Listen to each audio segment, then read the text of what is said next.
Okay, Jagdish, so we start with your second part. Last time we discussed about your early life, your interest in mountaineering, how it developed, and then you worked with the Climbers Club and the problems with Climbers Club about Basalt of the Himal, your study of Nikan and all the problems with the Indian Mountaineering Foundation and much. So now we continue with your interest in, say, studying the mountains and the different ascents and how all went on and your other life. So would you like to continue after mastering that? Yes, there were these two expeditions that we were talking about. That is Nilkant Expedition 1961 and Matri 1962. These two expeditions led me to learn lot of things about map reading and about the interrelations of photographs to the maps.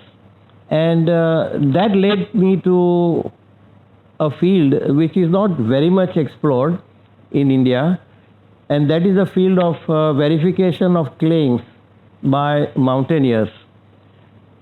Now, mountaineers are supposed to climb mountains on the top, to the top, and once you are on the top, you are supposed to take pictures and produce some sort of evidence to show that you have reached the summit.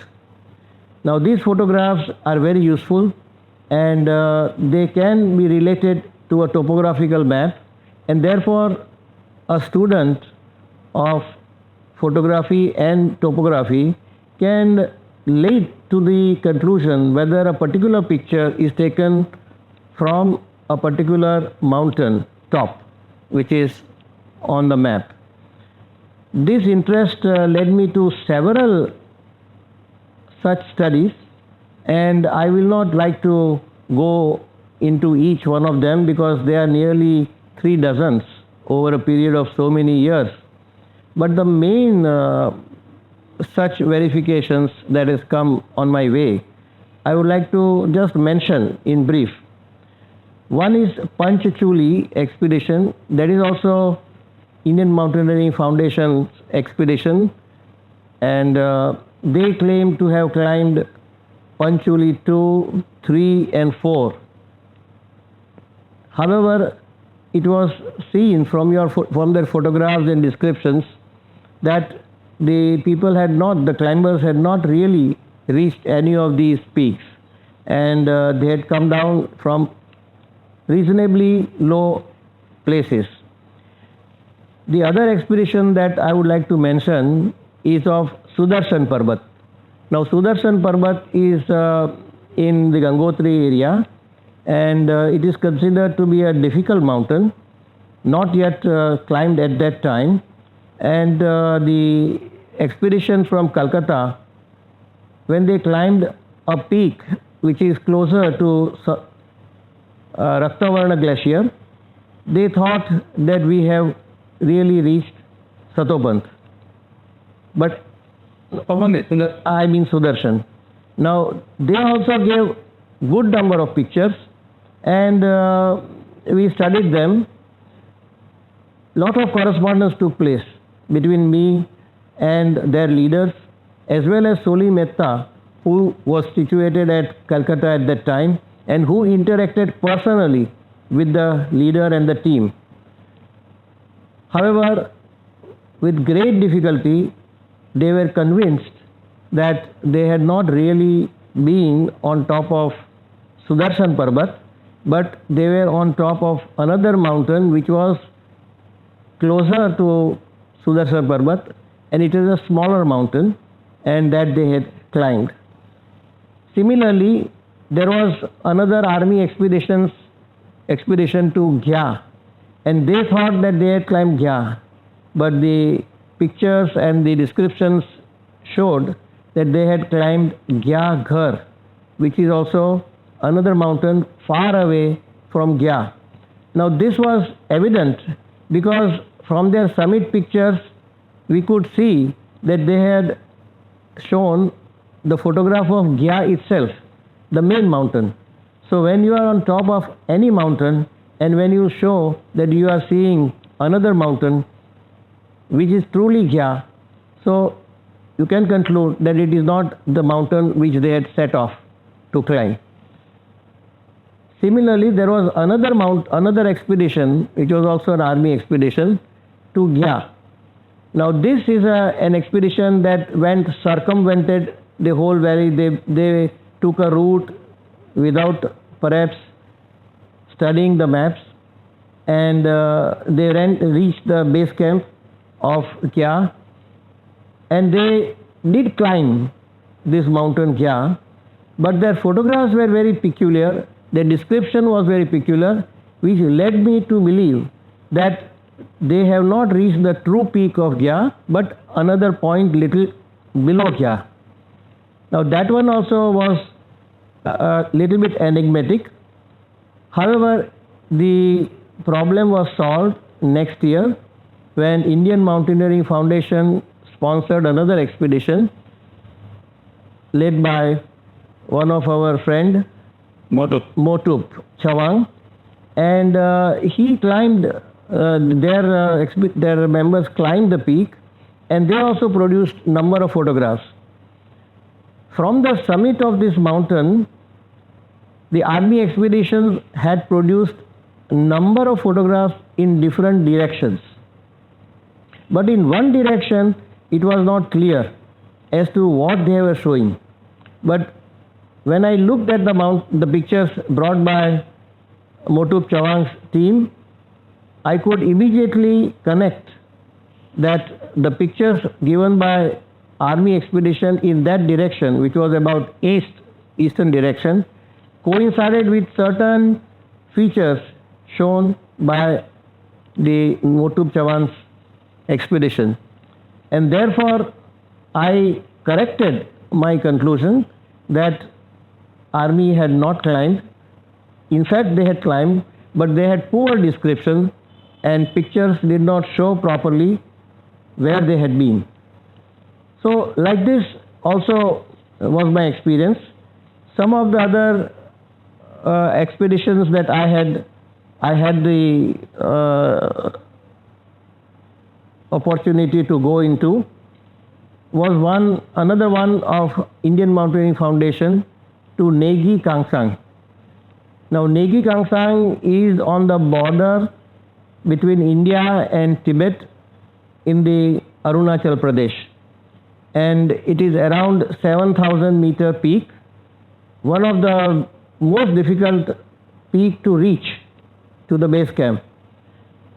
However, a very strong team was there from Nehru Institute of Mountaineering instructors, and these people had to cut through the forest and reach the base camp, and from the base camp they had to undergo several glaciers, ice falls, and then across certain ridges which led them to the other side of India, that is in Tibet. Now from that point they took another ridge and reached a certain spur and took pictures from that spur. Now they thought that this is the end of the mountain and they have climbed the summit. They came back, they displayed these photographs. We were at IMF also at that time, just after the expedition came back. Their pictures were on the wall, and some of us saw those pictures, and we found that there was a ridge showing going higher up than the summit photograph which they had shown. So jocularly we thought that, well, that this must be some other nearby peak. But from the mountain's topography, it was shown that there is no higher mountain in the near region. And therefore, what they had reached, that point, may not be the summit. It must be close by. We thought that was the end of it. Now the leader of the expedition had come to Mumbai on his posting, and we had arranged a slideshow in the club. And from the slideshow, we also asked him certain questions as to how these pictures were taken.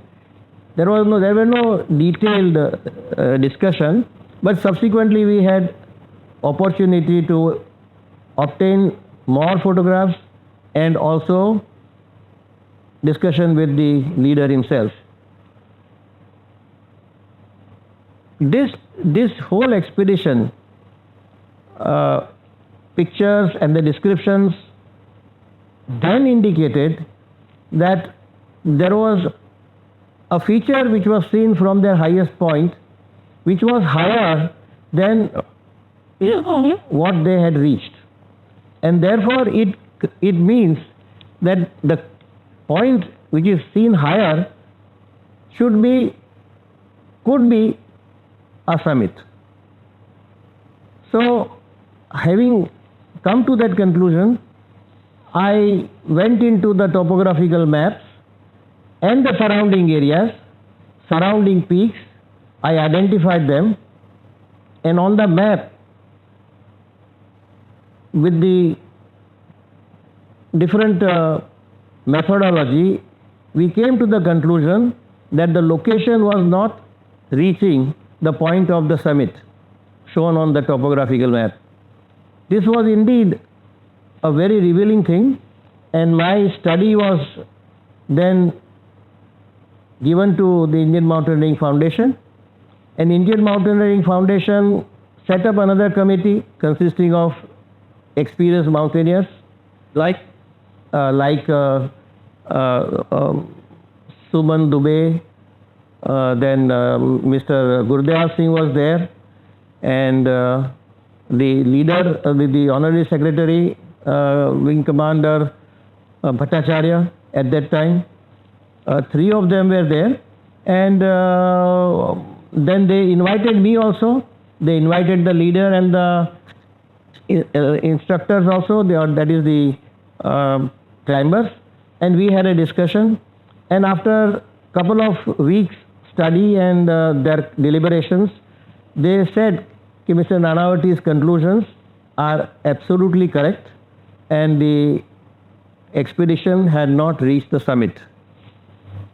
So this was another great study that I had occasion to make. But in all these cases, do you think it was a genuine mistake or a kind of cheating? And how did they accept it in each case? Did they accept it gracefully, changed it, or there was a little skirmish between you and the truth? Actually, I must say that Nilakantha 1961 expedition people never accepted. That you covered. And we know that. Even Matri expedition I have covered, they did not accept it. The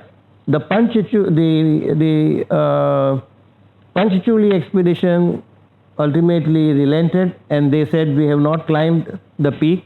That was accepted. Even in Negi Kangsang, the climbers who were present at that time, they could not answer the inquiry committee and maintain that yes, we have climbed. And that of Gya Ghar was also known. They did not climb Gya, the first army expedition. Second expedition, although climbed, but I thought that they had made an error. So I, on my own, accepted that this was the correct climb, and therefore that was also one of the way of acknowledging if there is an error in correction, in judgment, or in their evidence, that sometimes lead you to a false conclusion. Then the other issue is about but did they accept it all in a graceful way? No, I think it is very difficult for people to accept mistakes because mountaineering is a kind of a ego trip, and people, when they climb a mountain, they feel elated, they want the public to recognize their climbs and their heroism. And when, if they have come to the conclusion that they have not really climbed it and have to admit that they have not climbed it, it is an unpleasant thing for human being to accept. By and large, you can say that people do not like to accept such a situation. Take for instance the latest, last year I happened to go into another Nilakanta expeditions episode. That episode was of an expedition which was sponsored by our Calcutta branch of the Himalayan Club, and they had claimed to have climbed the summit of Nilkant from the south and put 11 people on the summit in 2007. They have produced number of pictures.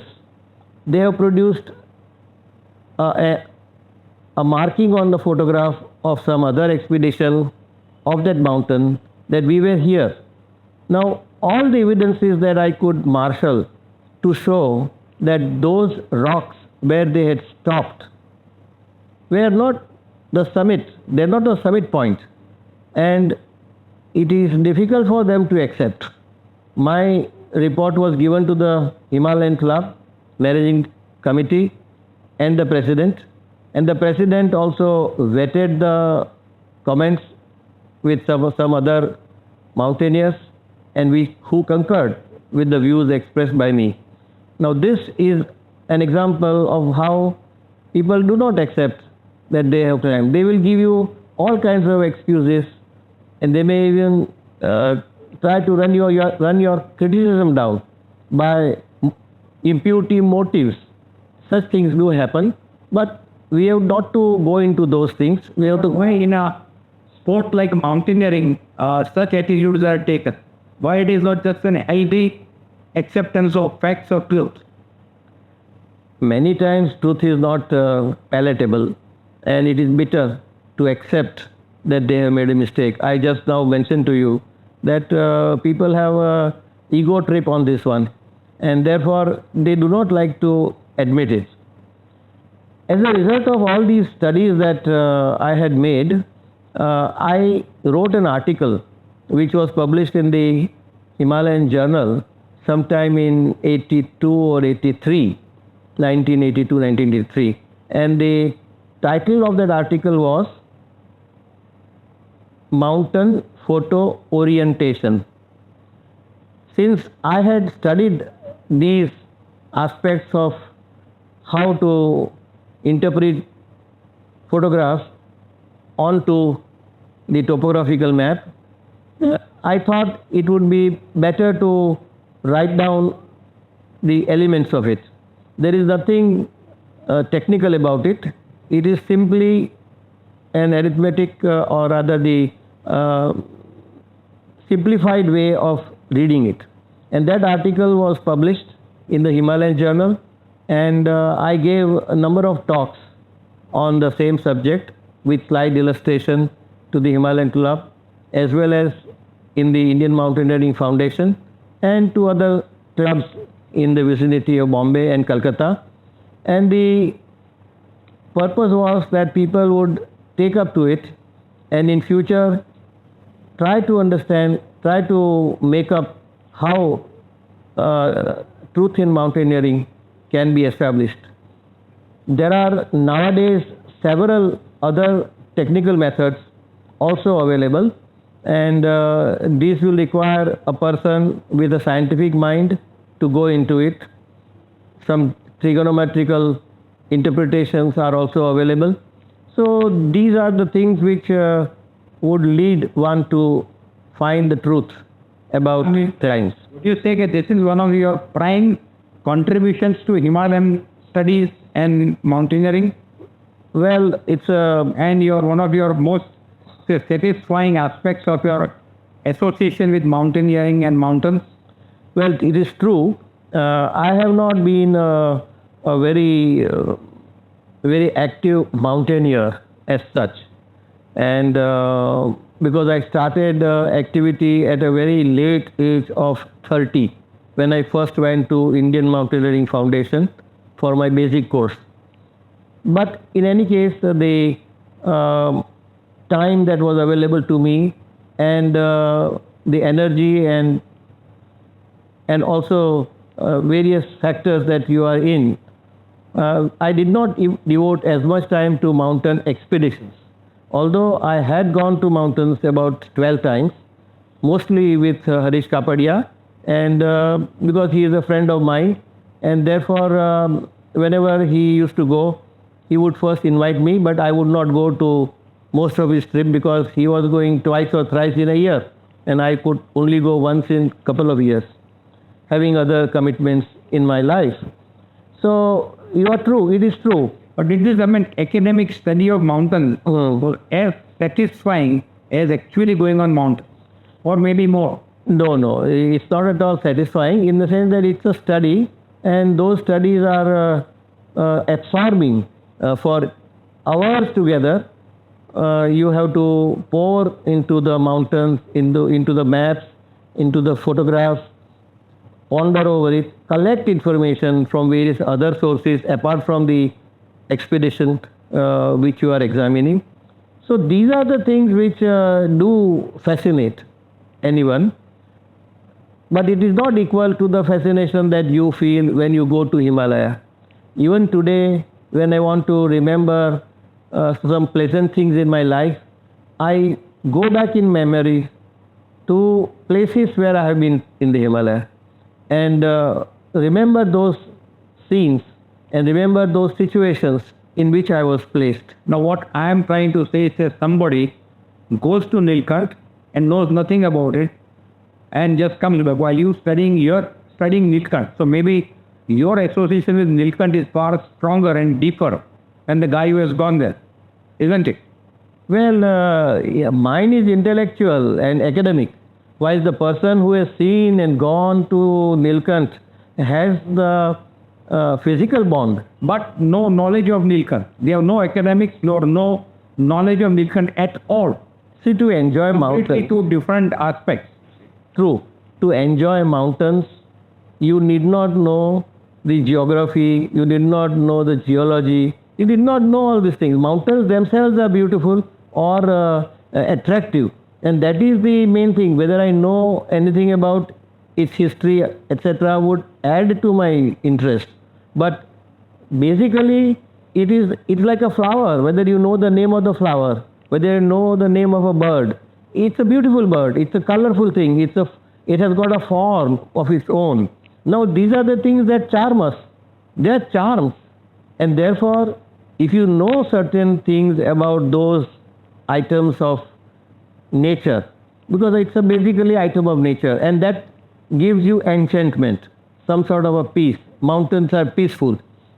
They lend you some sort of a situation in which you are away from civilization. It's also a kind of a spiritual journey, as people in India have found. The non-Indians or the Europeans look at mountains as if it's a rock and ice, but not so for an Indian mind. Indian mind, it is full of mythological connection, full of spiritual relationship. It's how you look at things and in your mind that really counts. So again, the whole intellectual or spiritual association comes. So if you're between charms and knowledge, you would still think the charms are better. Charms are better because you immediately are in direct relationship with that particular object. It can add to your understanding better if you know something more about that mountain, no doubt about it.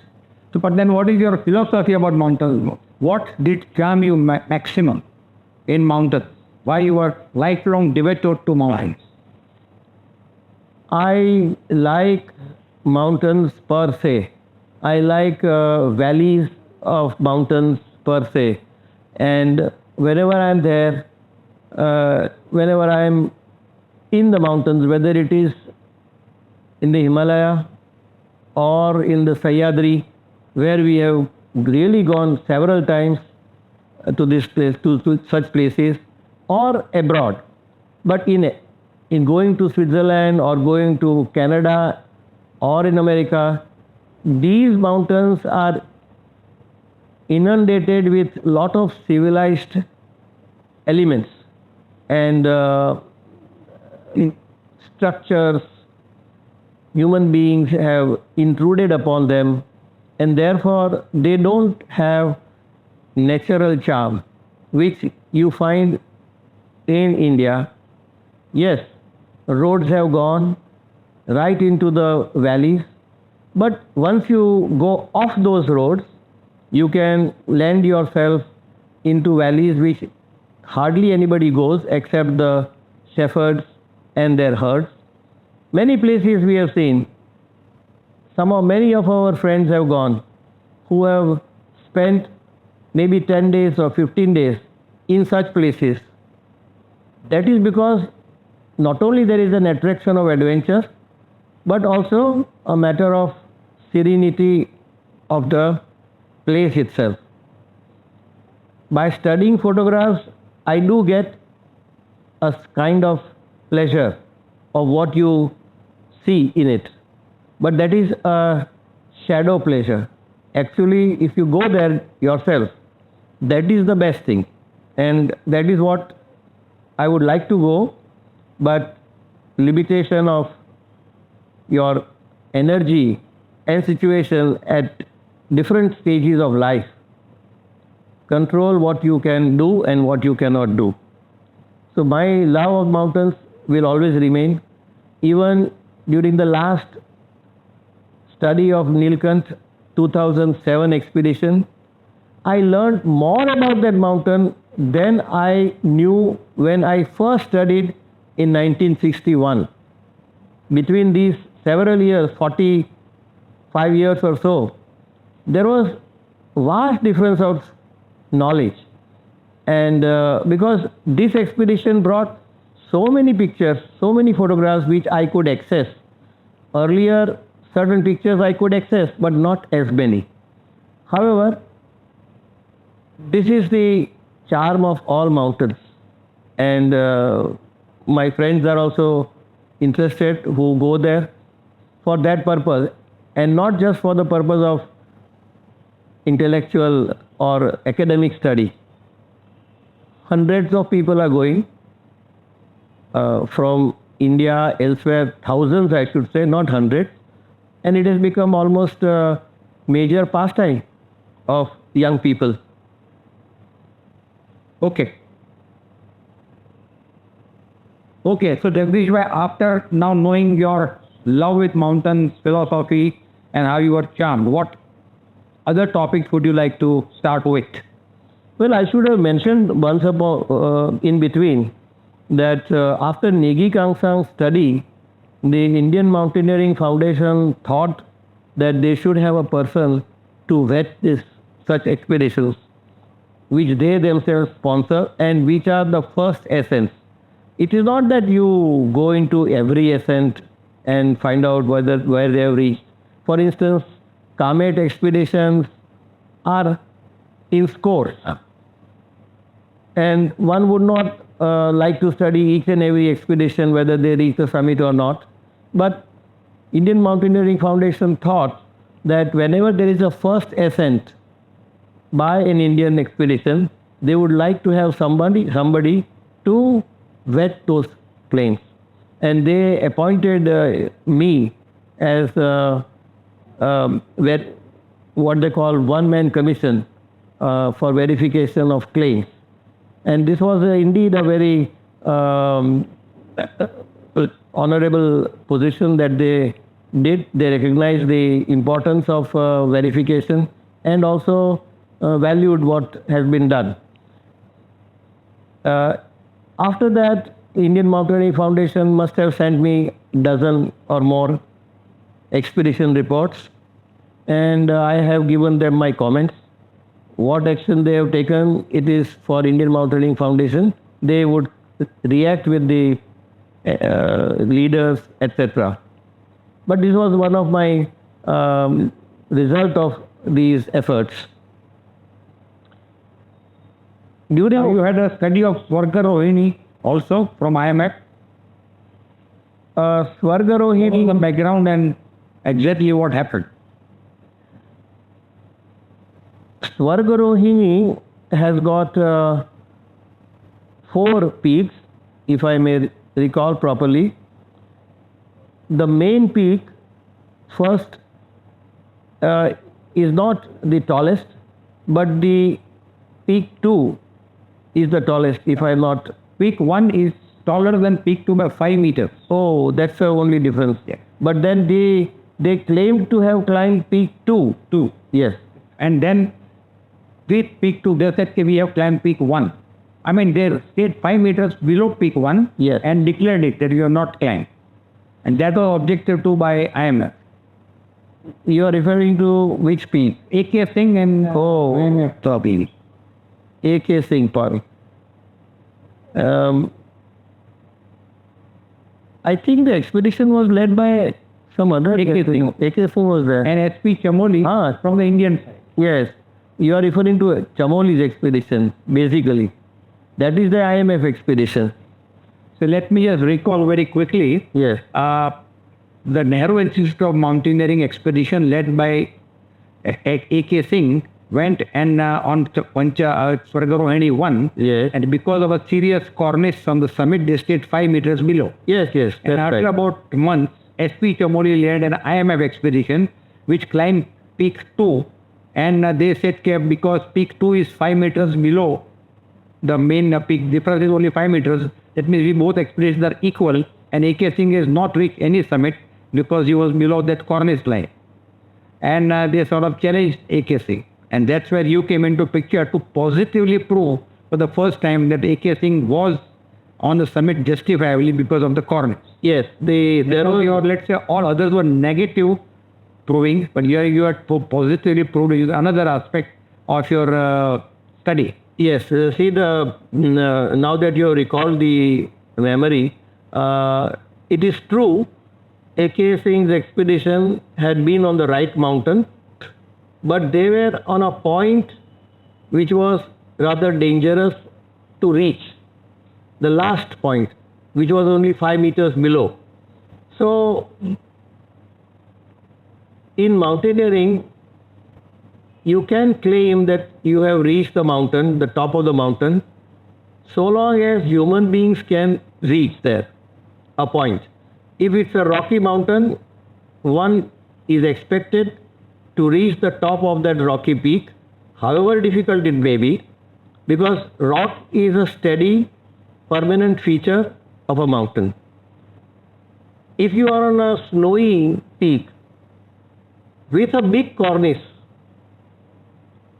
then one must see whether the cornice is firm or not firm. If a climber feels that there is an objective danger in him going right up to the tip of that cornice, then he is justified in saying that since it was a dangerous situation for human being to reach, this mountain can be termed as climbed. I have come across accounts of South American Andes mountains where on the top of the mountain you have ice figures. Ice figures are of such nature that they are weird shapes. Sometimes they are hollow and sometimes they are firm. So, good deal of controversy has taken place on that issue, and many people have felt that you cannot climb a flimsy ice feature just because it is on top of the mountain, and therefore if you reach a point as close as possible to the summit, that is as close as possible to this one, you should accept it as an ascent of a mountain, because there can be this type of feature, ice feature, for a particular season, and it may not be there in another period. So therefore, again in this case, of NIM expedition. The IMF people did not accept that. I remember that we had written a letter to the International Union of Alpine Association, UIAA, yes. We had written at that time, and a similar opinion was expressed by the expedition correspondent on the subject. And such things have happened in other expeditions also.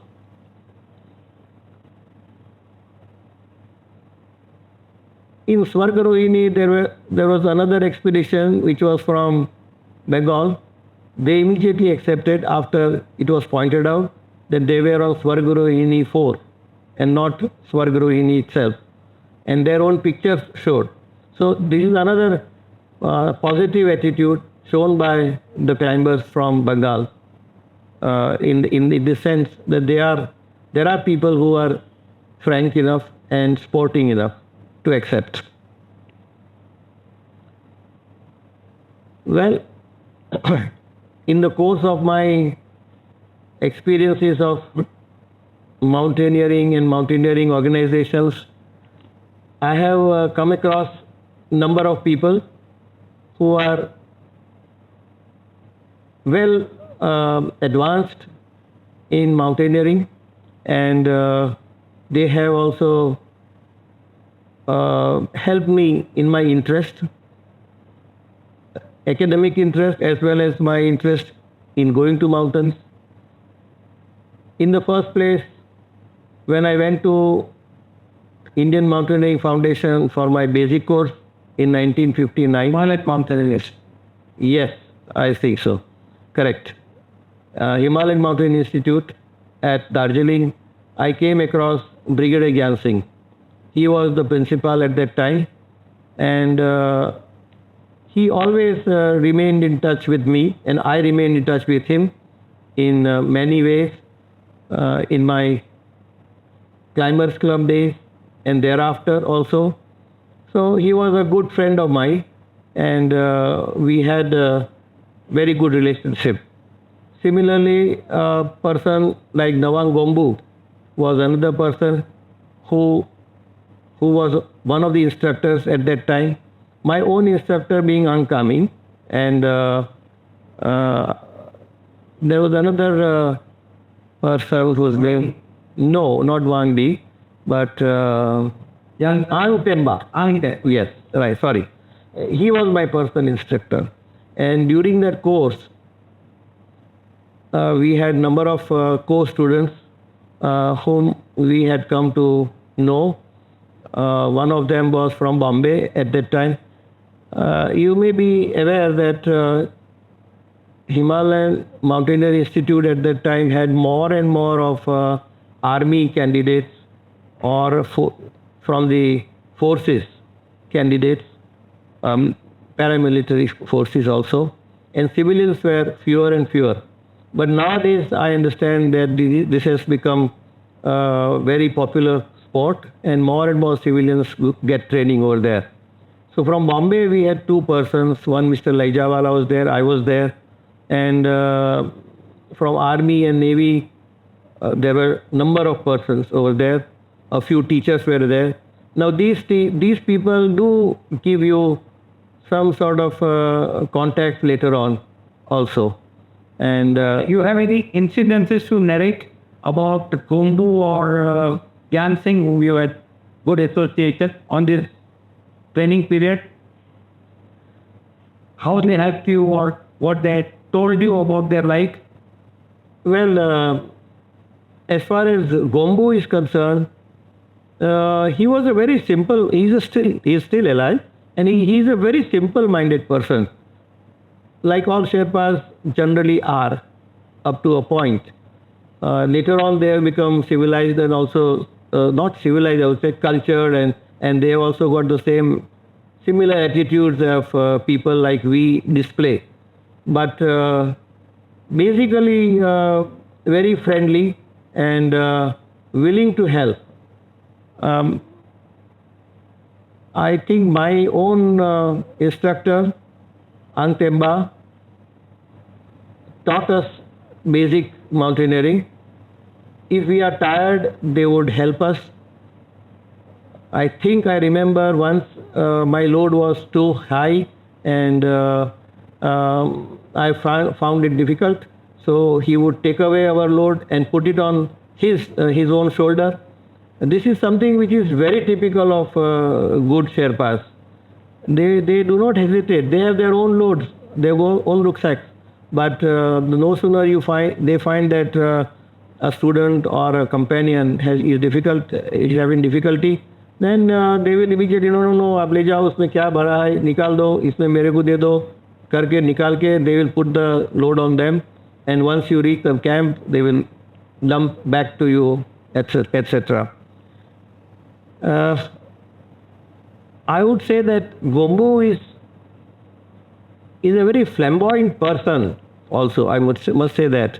And I remember him showing us rappelling in the glacier wall, which was very long, about 60-70 feet long glacier wall was there. And from the top of that ridge, he showed how everybody can do the rappelling. And I had really a very high opinion of him.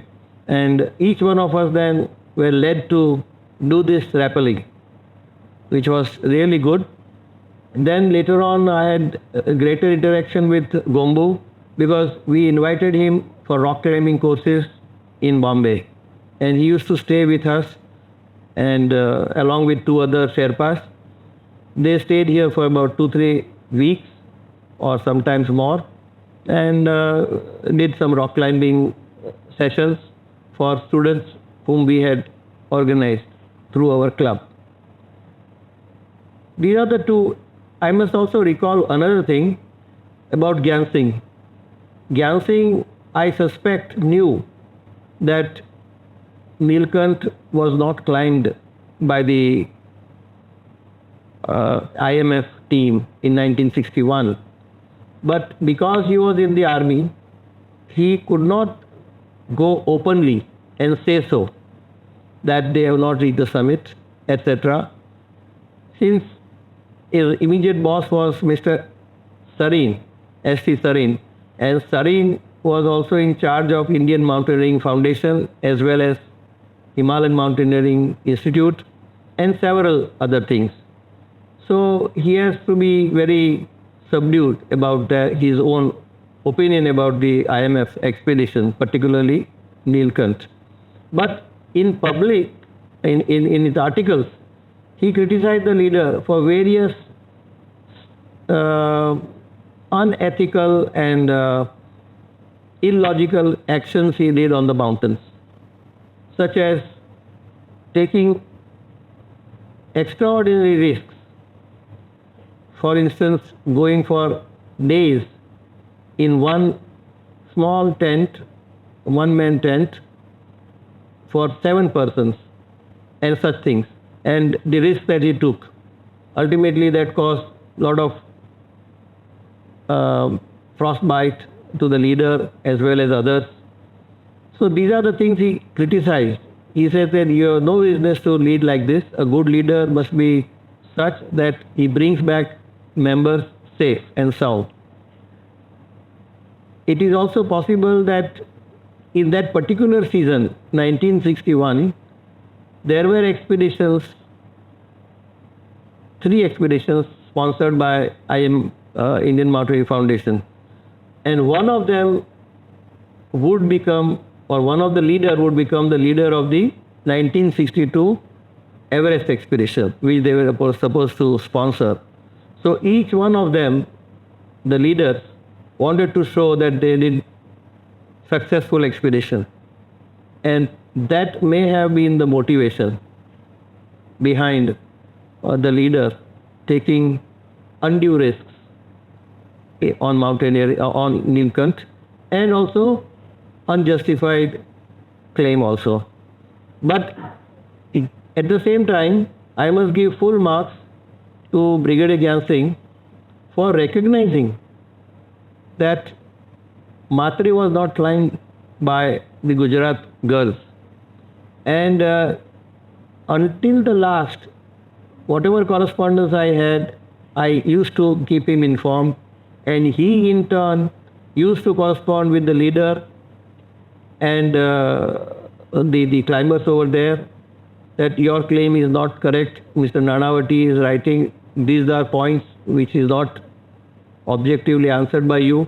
And finally, he did tell them this is not a right thing and you have not climbed it. So this is something of a recognition by Brigadier Gyan Singh of a false claim by a team which he had almost patronized from the start. He thought that the team members who were girls needed a lot of encouragement. But if they did wrong, then they have to be told and they should withdraw. However, they didn't do it. As I said earlier also, it's a question of ego. And now your mountain studies part, would you like to cover up, say, Nilkant by Calcutta team, or have you already thought about it? No, I've spoken to you just now about... Briefly, but would you like to elaborate on that? So then we can move on to other topics.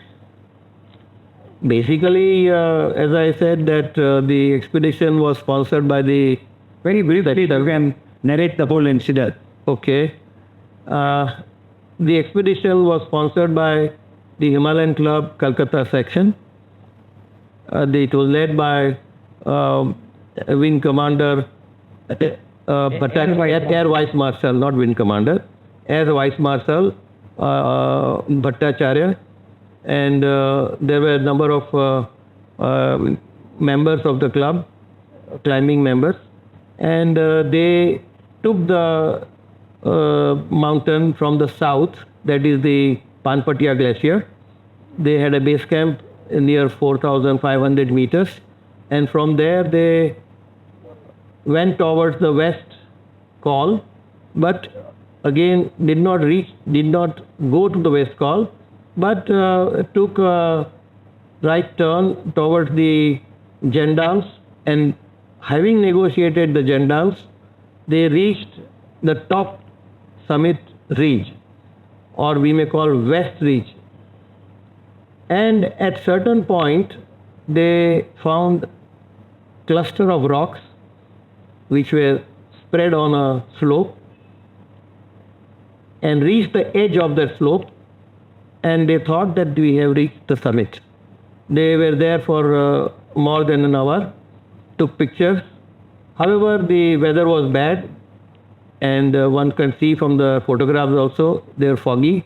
There were not enough photographs to show the surrounding area or their own position vis-a-vis the nearby identifiable features of Nilkant. So when they came back to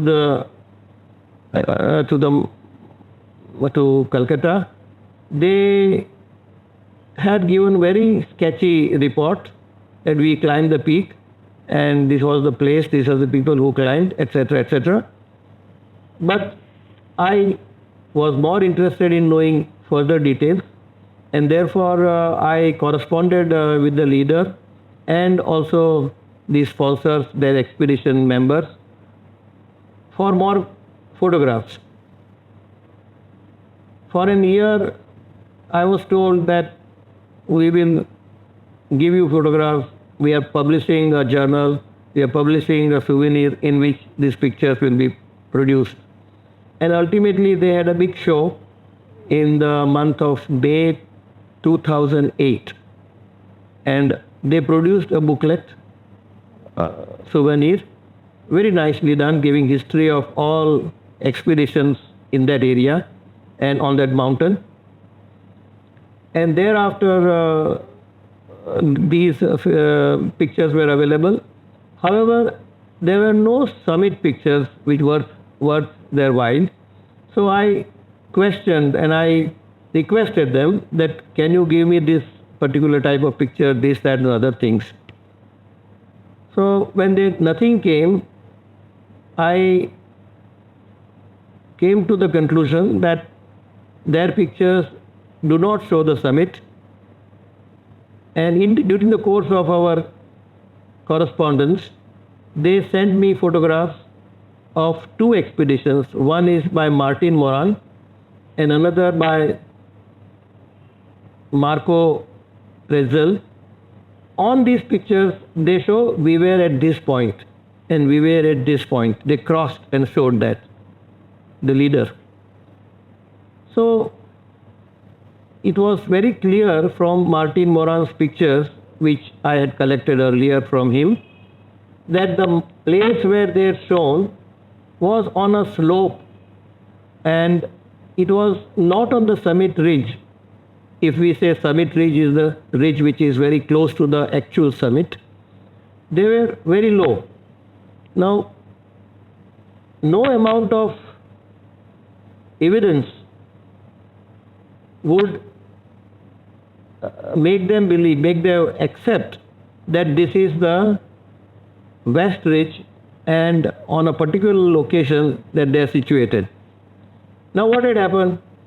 They claimed that the mountain was flat on the top and they were on a flat summit, whilst the rocks which are identified are not on that last section of about 100-150 meters, but much lower. So with all these evidences that I could harness, it was very evident that the climbers were only much below the actual summit. Now very interesting thing has happened this year. There is another Bengali climber called Mukherjee, Debadatta Mukherjee. He had climbed in that area to go across from Panpatia side to the Madhmaheshwar side, which is the other side of the divide. And from one high point, he has taken photographs of Nilakantha.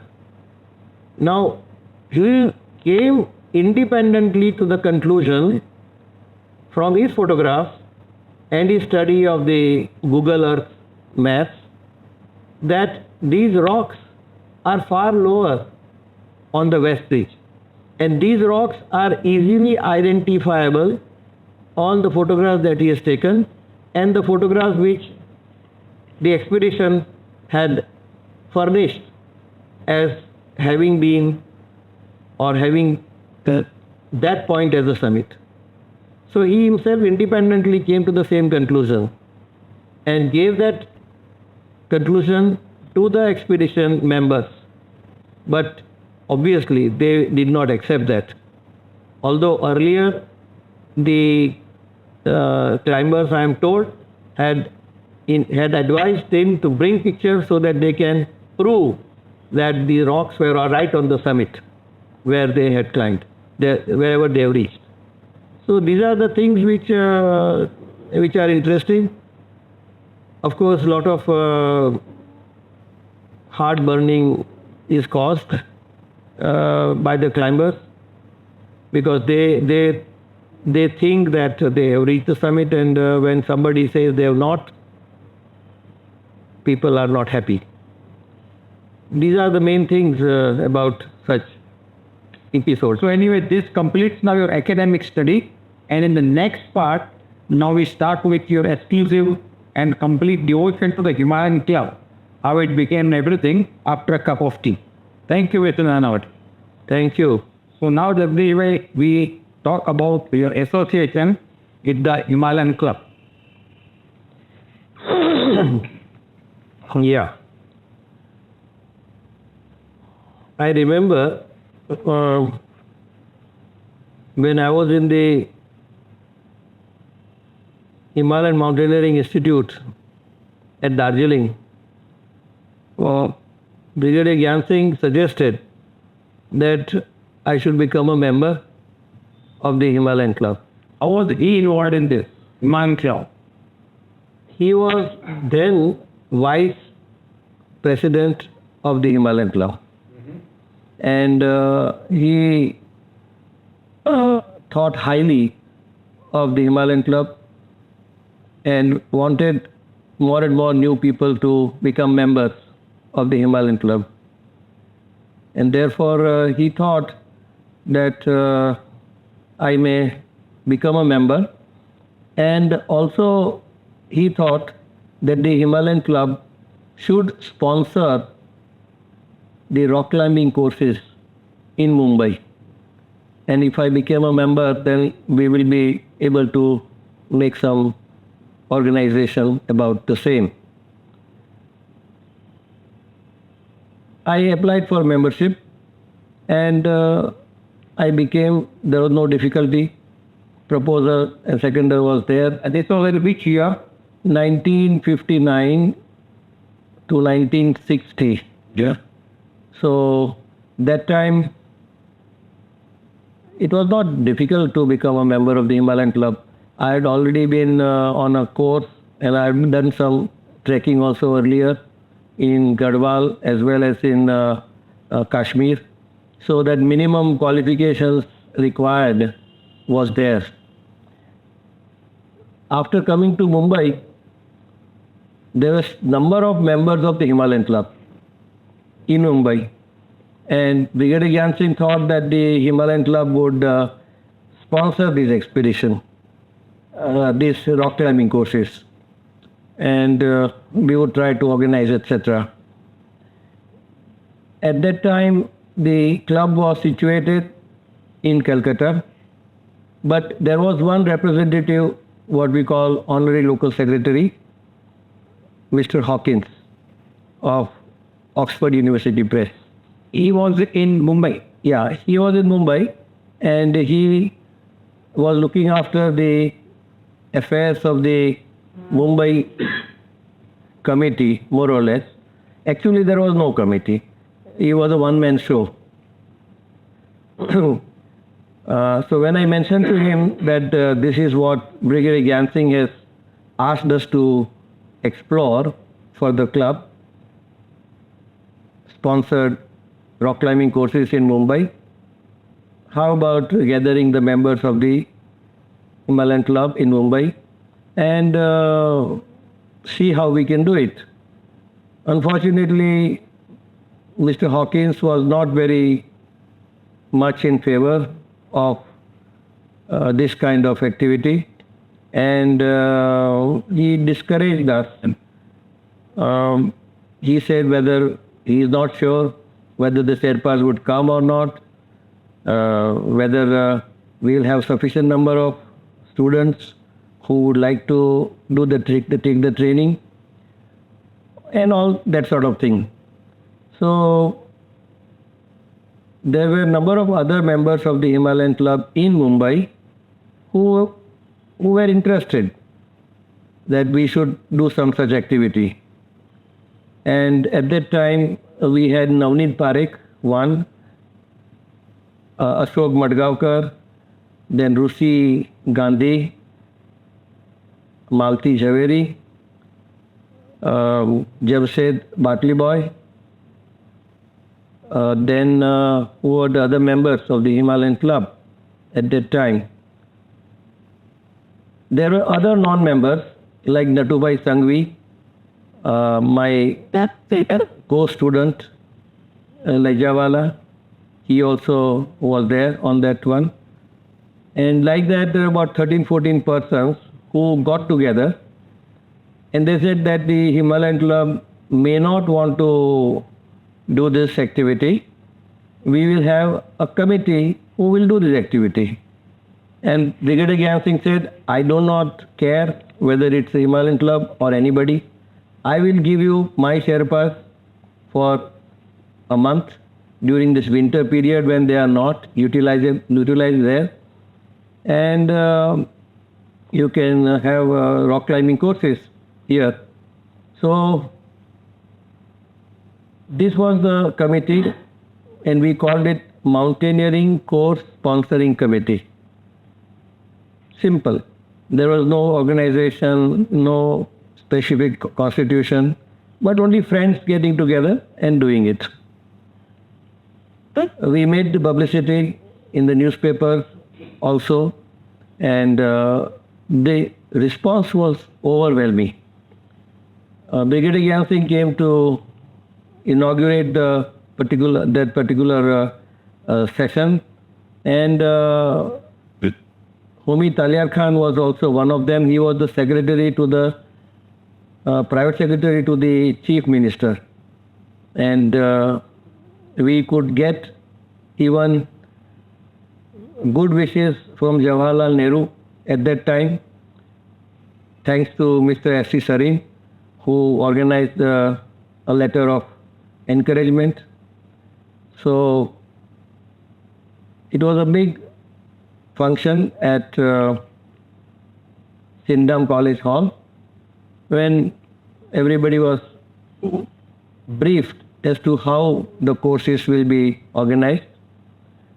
Next day we took Brigadier Gyan Singh and also Gombu, who was with him, to the actual site at Parshik.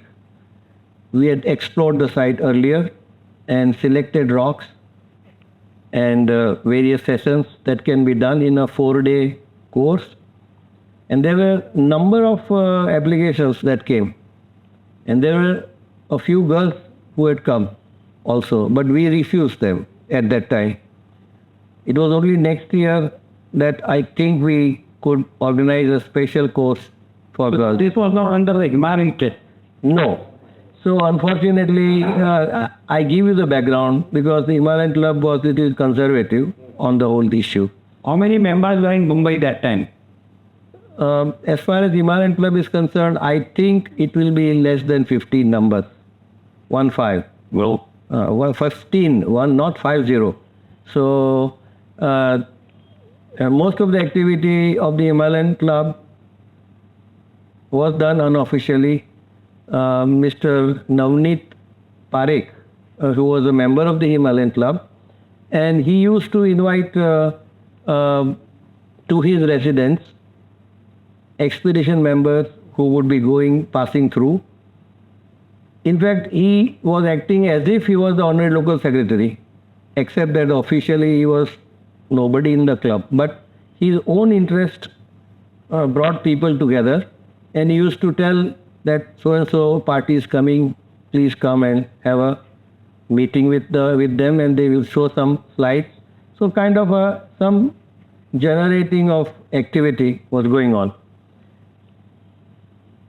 After 1 or 2 such years of sponsoring the courses, the Climbers Club was formed, and it worked for 10 years. Various activities were undertaken by them. But one event that is unfortunate, that we had to leave the Climbers Club. yeah, so that we covered under the Bathatoli Himal. That's true. Now, how was your relation between the Climbers Club and the Himalayan Club? Any, if any? See, the Climbers Club, I had a lot of friends, and that was fine. But this particular issue of Bethaltoli Himal had caused a lot of bitterness in the managing committee. But there was an overwhelming support of our viewpoints from the general membership of the Climbers Club. The Himalayan Club was also just now in favor of yours? Himalayan Club was not in the picture. Okay. They did not even know the existence of Bethaltoli Himal expedition at all. But when Who was that time now? After Hawkins, who else was running the club? Was the president from Mumbai? there was no president from Mumbai, at that time the president was, there was one British, what was the name of What, it? Brian Ritchie? No, that was the vice president. You were mentioning the president. So the president was somebody in the armed forces at that time, but Brian Ritchie was vice president. But at that time, when I'm talking about the events of rock climbing courses, Brian Rachi was never in the picture. The club was in Calcutta. Basically, it was in Calcutta, headquartered there. So how would you sort of link with the club, except apart from the journal, was there any other activity of the Himalayan in Mumbai? I recall one thing that in 1966, What? I was on an expedition to this Hanuman Tibba. And that expedition was with Nadkarni from Mumbai and Bob Pettigrew from UK, and there was another British climber also. Also under the Himalayan club? No, that was not any sponsored club. It was just friends who went there. I am just bringing this point, this particular point is because Mr. Bob Pettigrew at that time told me that I should get involved with the Himalayan Club because he had known my stand about the integrity in mountaineering, about Nilkant, Matri, and such other things that were going on in those periods of early 60s. And he supported me in my findings and comments on the Nilkant expedition.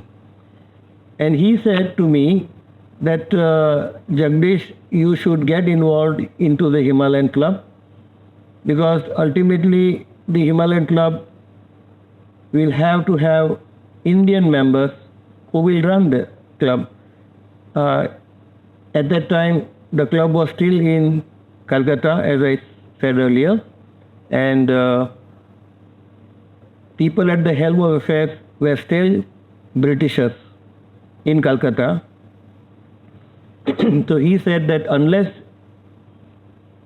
people like me join and become active in the Himalayan Club, you will have people from various elements who will have no respect for integrity. They will only go for glorification, climbing, and such other things which are not a genuine interest. I said, okay, look, I am not casted for such type of work, and I'm interested in climbing, and organizational work is not my forte, except that the Climbers Club was there, and I was having a good time in the Climbers Club, and why should get myself involved in some other club?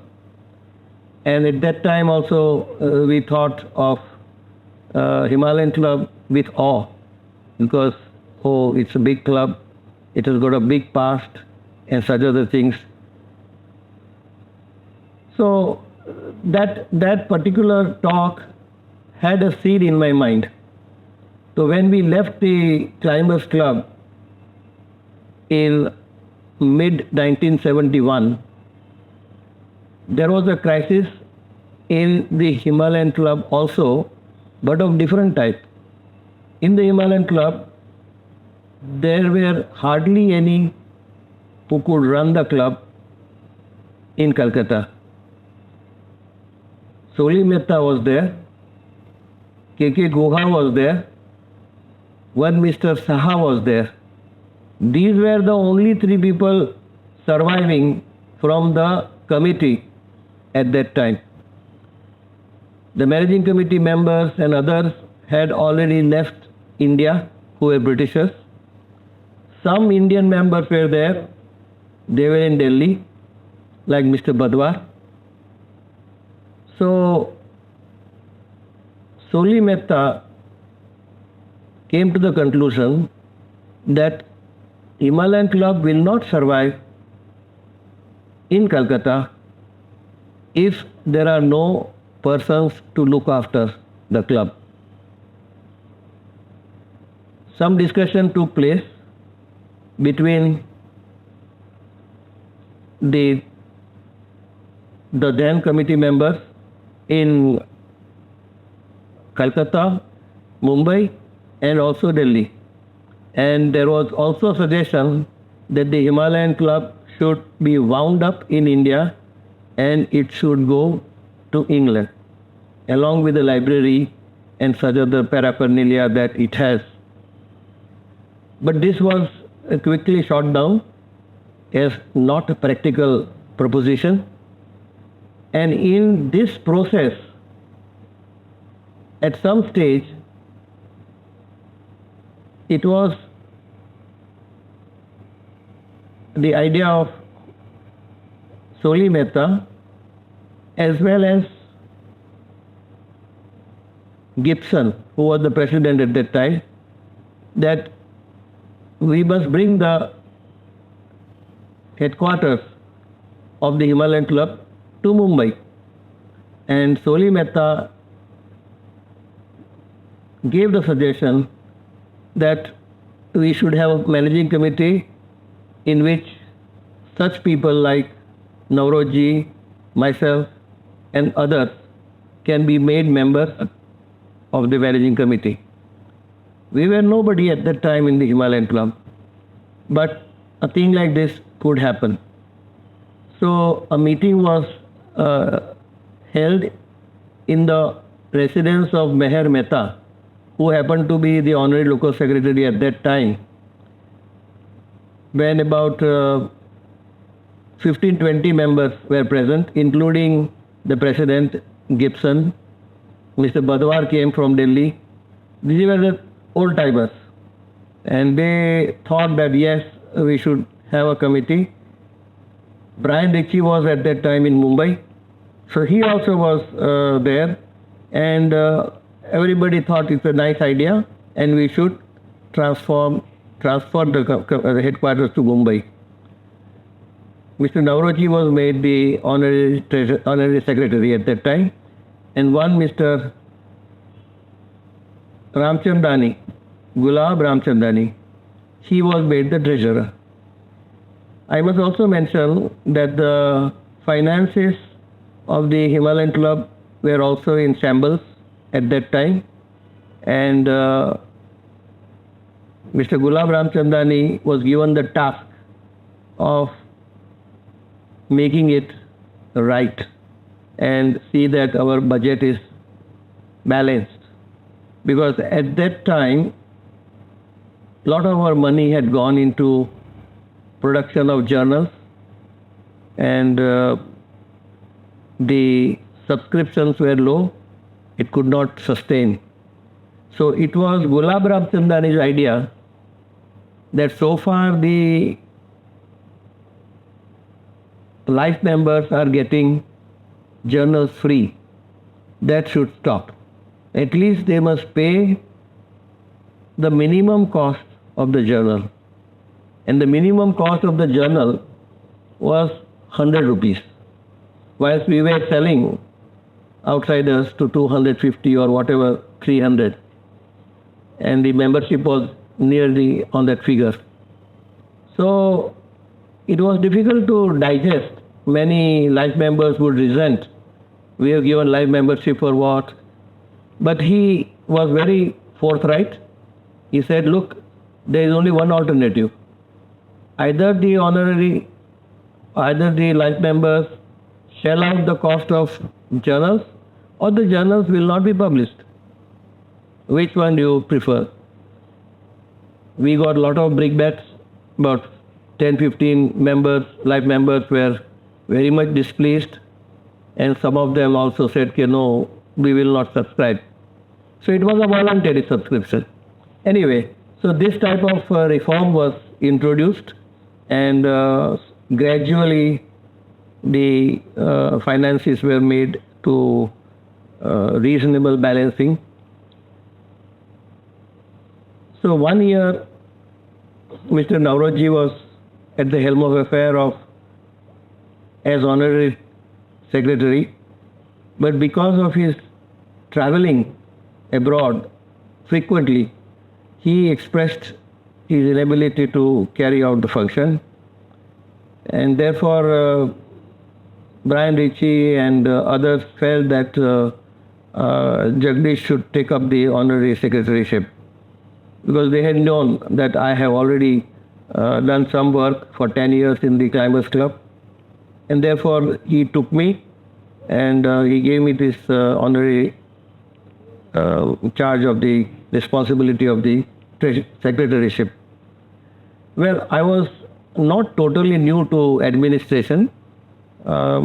Apart from Climbers Club, my own business activity had given me sufficient background for the minimum requirement. But Brian Ritchie's support was very good. My office was at India House, and at Stone's Throw, his office was at ICI building, and we could talk to each other and meet each other. And Soli Mehta was also in the ICI organization, and therefore there were other members also. Mr. Pillai was there, one. Iyengar was there, another. So these are the members who were in the same family. One can say that Himalayan Club was looked after by ICI family for a long time. Subsequently, Brian Ritchie became the president, and the club's administration was brought to Mumbai. At that time, if I mistake not, Mohan Kohli was also there in the managing committee. One incident I remember, Mohan Kohli was interested that one of the climber who claimed to have climbed Nilkant should be made a member. So Who was that? Mr. O.P. Sharma. I didn't want to give the name just now. We are recording. Hi. It's free now. It's part of it. So, but at that moment, Mr. Gibson was the president, and he happened to be in the committee. He said, Mohan, you want to introduce such a person who give false claims, who have given very poor account of himself? So Mohan Kohli was absolutely flabbergasted to some extent, and never mentioned this subject again. Did you ever meet O.P. Sharma again in your life? Yeah. Well, you are referring to the areas of time of 1961, 62. Yes, but now say that 63. Did you ever meet him in next 10, 15 years? Well, just to bring the matter, I did meet him in that period only. Thereafter, he disappeared from the mountaineering scene as far as I could see. There is no mention of him in the IMF expeditions or privately also anywhere else. So when I was invited by Sareen to Delhi to discuss about the expedition, O.P. Sharma came to the station to receive me. I don't know, he knew my comments on his climb, etc., but perhaps out of courtesy or whatever, he did come to the station, and I had gone there by Frontier Mail. So that was the time I met, and next time I met was in the South Block, Government of India, where Mr. Sareen used to sit. That time I met him. Thereafter, I had no occasion to meet him. And he was not a member of the Himalayan Club. And when he was,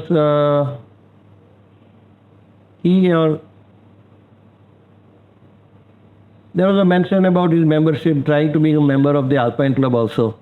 And that was also shot down. Okay, so now back to Himalayan Club. Yes. How did you now, O.P. Sharma's application was rejected. Then? So that was a minor incident. Hi. Basically, the working of the managing committee was very regular, and we had frequent occasions to meet. and we started our activities in the Himalayan Club. And the main activities that we could organize was holding talks and film shows, which was very good because my office in Scindia House had a hall on the 6th floor, and facility was there, and therefore we could hold almost a meeting every 2 months, 3 months, and people used to come, participate. Lots of people used to come. It was not limited to members. We used to give invitation to members and their guests. So those activities were taken up in those years.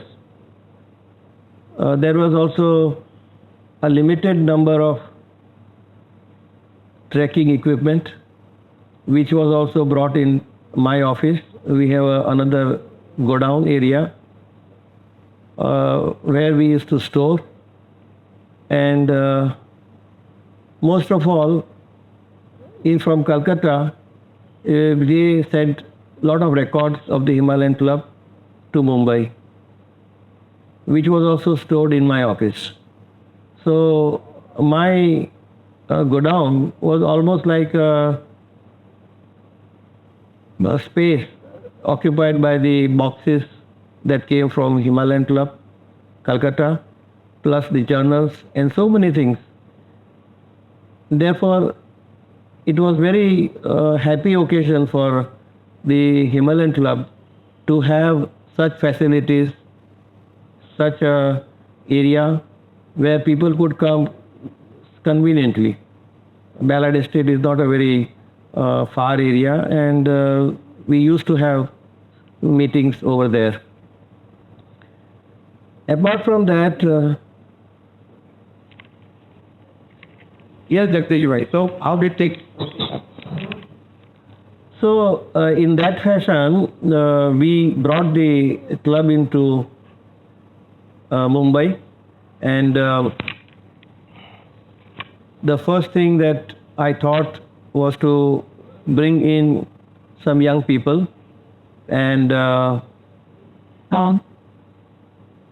I could think of Harish Kapadia, that he should join the Himalayan Club and become member of the managing committee, because he had been with me in the Climbers Club for a sufficiently long time, and we have seen all kinds of events there, and therefore I was happy that he would join us in the club. As soon as the club was functioning in a organized manner, events were taking place, we saw that number of members should be increased, and we invited number of people, not only in Mumbai but elsewhere also.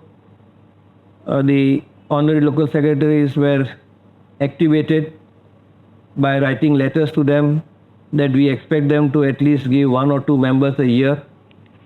We have number of honorary local secretaries there, all over the Bombay as well as, all over India as well as abroad. Some result was there. When the club was brought to Mumbai, on the members list, we had about 600 names. Within a few years, the number jumped to 900 members, and that was a good thing, because we can then see that the club is then functioning properly and healthy. Publications were coming out one by one, but in 1978 was the year of our golden jubilee of the Himalayan Club. Himalayan Club was founded in 1928, way back, and so many events had taken place. It had seen shifts from time to time, from Simla to Delhi, Delhi to Calcutta, Calcutta to Mumbai. even now, the club is still at Calcutta, in the sense that the registered office still remains at Calcutta, and that is unchanged. The events that we wanted to organize for celebration of the Golden Jubilee was at Jahangir Art Gallery, which is one of the central place in Mumbai. So, how to see that people would be attracted to that place? First of all, we should organize several lectures, several film shows. Important persons should be invited to be present. So, we had chalked out a person like Salim Ali to inaugurate the show. And then we also invited Swami Sundaranand to give his slide shows. Now, Swami Sundaranand is a peculiar person. Though he is a sannyasi, his interest in aesthetics is very sharp, and he devotes time and material for that purpose. So he has thousands of slides of the Himalaya, not of ordinary type, but of an artistic value, and of mountains, of rivers, streams, rocks, also trees, also flowers, some animals, all kinds of things, because he himself lives in Himalaya. He lives in Gangotri. And I also had come across him earlier. So we invited him specially to come to Mumbai and give his slideshow practically every evening. So he was one of the star attraction at that time, apart from Salim Ali and Godrej. Soli Godrej was a good supporter of ours, and together with his support, a lot of expenses were met. I remember that Mr. Asri Sarin had also come, and that time there was one good lecture by Mr. Aspi Modi, who later on became our president. Aspi Modi gave a lecture on there was only one Himalaya to lose. There was really eye-opening lecture in 1978, and he warned that the environment and the ecology of Himalaya is being drastically disturbed. We gave an article which was published in the journal also. However, this particular event, which went for 7 days, the shows were there, the photographs were murals, big pictures were displayed, and evening slide shows were organized by different persons. This was a really good mark for the Himalayan Club, and everybody was joyous about this event. Even in Delhi, an event took place, but that was under the auspices of the Delhi group, where Sarin also took part. So thereafter, in 78, I was a member, I was a secretary for a long time of the Himalayan Club. Up to 92, I was a secretary. And as secretary, my job was to see that the Himalayan Club is properly housed and all facilities are available for its functioning.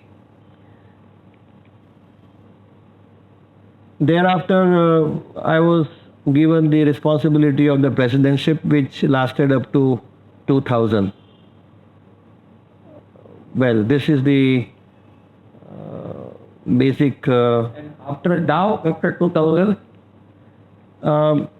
After 2000, I was not involved in day-to-day activities of the Himalayan Club. And thereafter, um, our other friends like Tanil Kilachan, I must mention that Tanil Kilachan used to come to my office in Scindia House from time to time. And he used to come for references of various nature. So I had suggested to him, why don't you become a member of the Himalayan Club? He was a member, but be active, be a member of the committee. So he accepted my suggestion and became a member. Another person who used to come later on became very famous was Satya Bam. Satya Dam. Yeah. He used to come to my library, our library, on the 6th floor of Scindia House, and refer to That was in which year? Yeah. I'm very early. No, it must be in the mid-90s. Mid-90s. I would. What in India House in 90s? I left Scindia House in 2000. Oh, okay. So up to the time when I was president, I was in Scindia House. I had mentioned this, that sooner or later I will have to leave Scindia House. So the other members of the managing committee, I used to tell them that we must find out a good place to shift the house sooner or later, because I had my own difficulties with my parent company, that is India Steam Navigation Company, and I could see on the wall that we will have to leave the premises and go elsewhere, the Eastern Bunkerer, my company, and therefore I may not be able to give the same facility when Eastern Bunkerer will shift somewhere else. So I was all the while requesting our colleagues that we should have funds so that we can take some place. Fortunately, in 2000, Dr. M.S. Gill accepted the responsibility of the presidentship, and he also felt the need that we should have a good fund and buy some premises. And with his initiative, he could harness good deal of money, and then everybody put in some effort here and there, and the monies used to flow in. He gave an idea also of accepting money from abroad also, from the members, make appeals. So several appeals were made subsequently, and we could ultimately collect good deal of money. After my shifting the office, or I was about to shift the office, we were fortunate in having a small unit at Grant Road belonging to Divesh. Divesh had shifted his office to Bandra, and he had left that place not much used, and we could shift certain basic things over there, like library books, and though administration was also there for some time, but the basic need was there that we have to shift somewhere else. So fortunately, we could secure a place at Turf Estate, Mahalakshmi. I think we spent around 60 lakhs or so, plus amenities. So these were all collected by combined effort, mainly by Dr. M.S. Gill And Tanil Kilachan. and Talin Kilachan, no doubt, Talin Kilachan. So, in several ways, Tanil Bhai was very much useful to the Himalayan Club. He was the once president of the Indian Merchants Chamber also, and remained in touch with industrial world. He himself was an industrialist, is an industrialist, and therefore a good deal of funds he could harness from friends and from advertisements, and other members also pitched in as required. So today, Antaril Bhai is In fact, Tanil Bhai was the vice president in 2000 also, when he was a vice president. And he was looking after so many activities, administration, etc. I must also add here that although solely Godrej was one of the link that we had with Godrej family and Godrej organization, we had continued that connection through Keku Navroji, his son Rishad, and even now we have a lot of affinity with them. So many activities is being supported by Godrej group. Whenever we have lectures from speakers abroad, they have sponsored. Some of the expeditions by our members were also sponsored by Godrej. And by and large, we can look to Godrej as a good support house. So how do you see the Himalayan Club now? Do you think it is healthy, going strong? And what do you think it should do in the future? This is $1 million question, and we have been pondering over it for a long, long time. There has been so many suggestions recently. There are new members and there are young members who have come, and they want to have action. That's what my observation is. They don't want to have just sedantic discussion and talking about environment on which we have no expertise. Though we would suffer, but Himalayan Club is not today equipped in that scientific way of ecological movement. We may be able to project in our publications, in our talks, and in things like that. But to be involved in environmental and ecological thing, as number of our members, some of our members, I should say, want to, this is not a practical thing in my point of view, my view. But at the same time, I must say that if you want to attract youngsters to the club, then you must give activities which are supportive of their yearnings. And one of them is to organize expeditions or organize outings to the Himalaya or to the local areas as it may be convenient. All said and done, Calcutta is been doing much more in this particular direction. They are organizing and sponsoring Calcutta section, expeditions, which is a good thing. And that attracts people to come to the club. They will get support financially as well as materially, equipment wise, and things like that. In Mumbai, we do have sponsorships, but the initiative is still with individuals. There are so many members of the club who are active, such as Harish Kapadia goes Himalaya about 5 times. But he doesn't want to take the Himalayan Club sponsorship because he has got his own club. I don't know whether he takes his club also name because he has got his own name. Club is also so closed now. Sold. Sold and closed. Anyway, so his and I that reminds me that he started his Mountaineers as a offshoot of having independence. He doesn't want anybody to tell him what he would do and he will not do. So he said, I will have my own club. I will get a sponsorship. If IMF wants a sponsorship from a club, I got my club. So this is the philosophy with which many climbers go.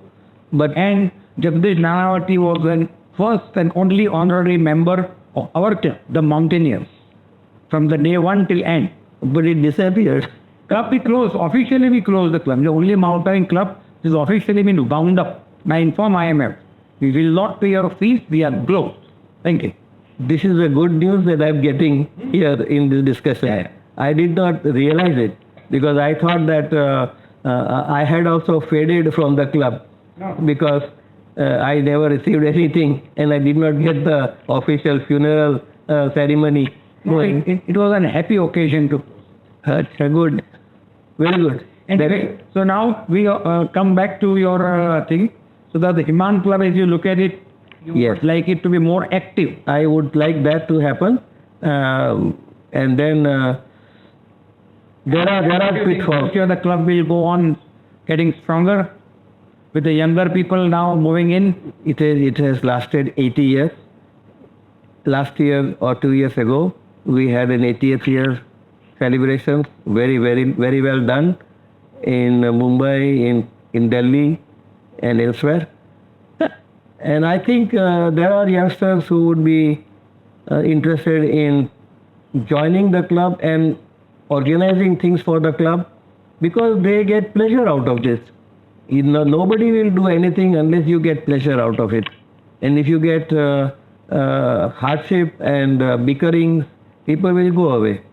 So the basic thing in a club is that the like-minded people should be there and like-minded activities should be pursued. No force. Because it's a voluntary effort.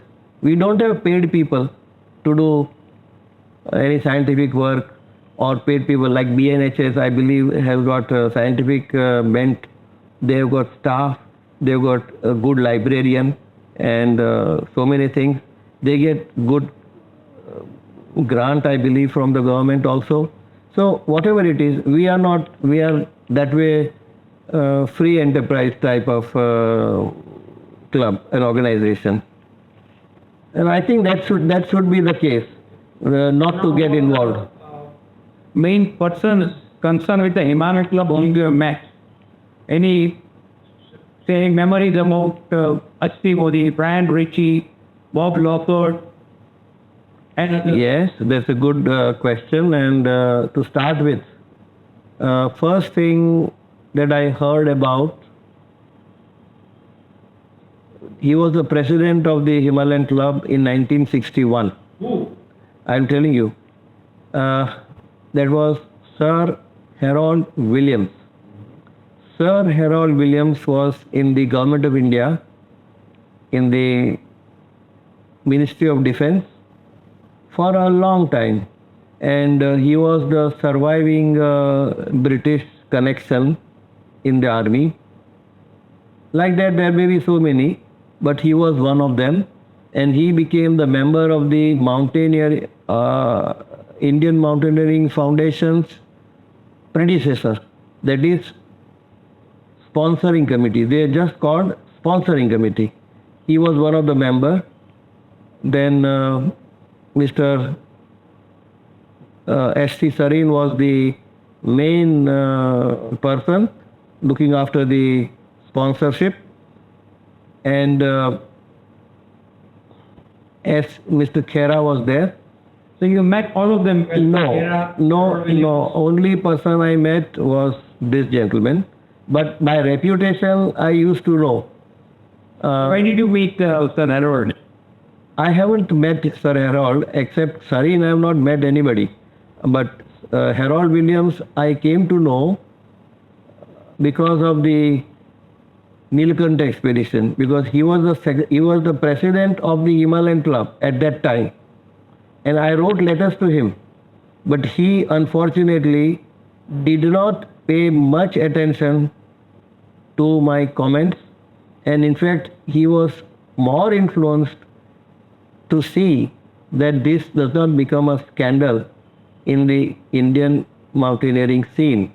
And therefore, he tried everything not to publish my version in the Himalayan Journal, but ultimately, Soli Mehta was one of the instrumental person who pressed this matter, and my version was published, as well as that of the Indian Mountaineering Foundation.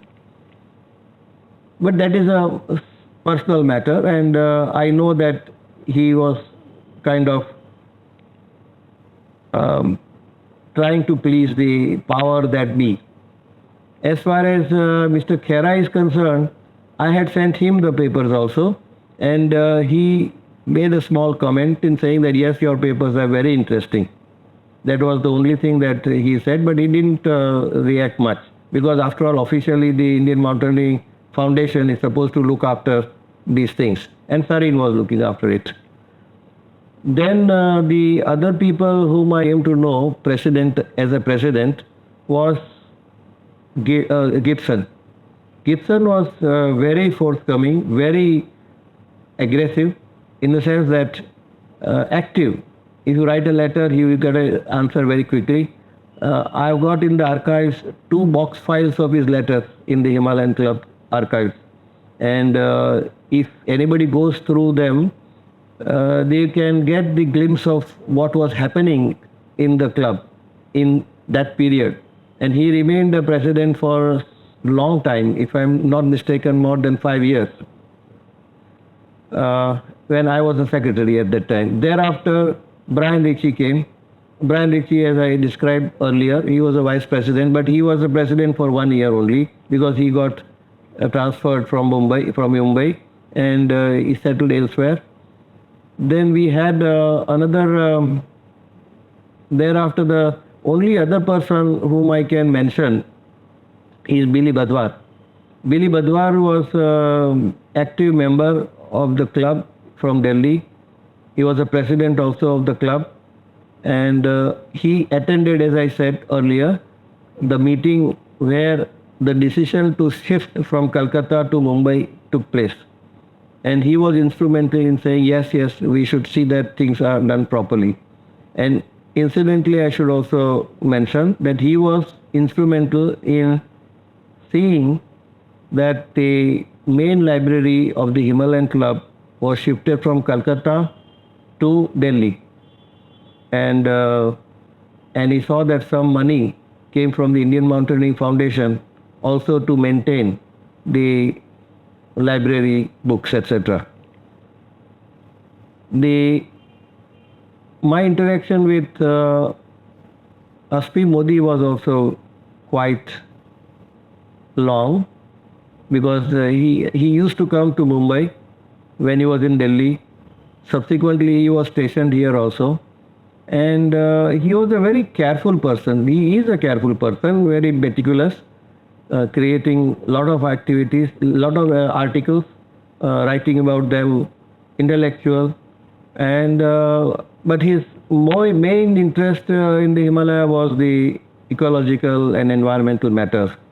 And whenever occasion arose, he wanted that the Himalayan Club should turn itself from climbing activities to Himalayan conservation activities. Climbing was monotonous for him. Himalaya he loved. He has a house there, and he lives there for months. So he was very, very conscious. He was in the Hindustan Lever for a long time at a very high position of director position, and he used to tell me that we should have quality in everything. Jagdish, we should see that we should not be just Tom, Dick and Harry type club, and it should be perfect. Our things should appear very, very good, and such things. He gave an example of a pen which I was using, and he took that pen from my hand and said, "Look, Jagdish, this is a beautiful pen, and we should see that our club is kept in the same fashion." As a secretary, he must be hoping that I'll be inspired to rise to the occasion, etc., which I did to the best of my ability. But I had also my own responsibility to run the organization of my business, etc. So whatever time I could devote to the club, which I did, and to the annoyance of my friend Harish Kapadia, I used to do a lot of clerical work for the Himalayan Club. and we did not have any paid servants for the Himalayan Club. So we had to do all kinds of things, including obtaining envelopes duly addressed for the circulars, not only to the managing committee but also to the general membership whenever it came, like circulating the annual report and things like that. Eventually, we employed an assistant in the Himalayan Club because it was not an affluent club, I must admit. We used to spend more money than we used to collect from membership.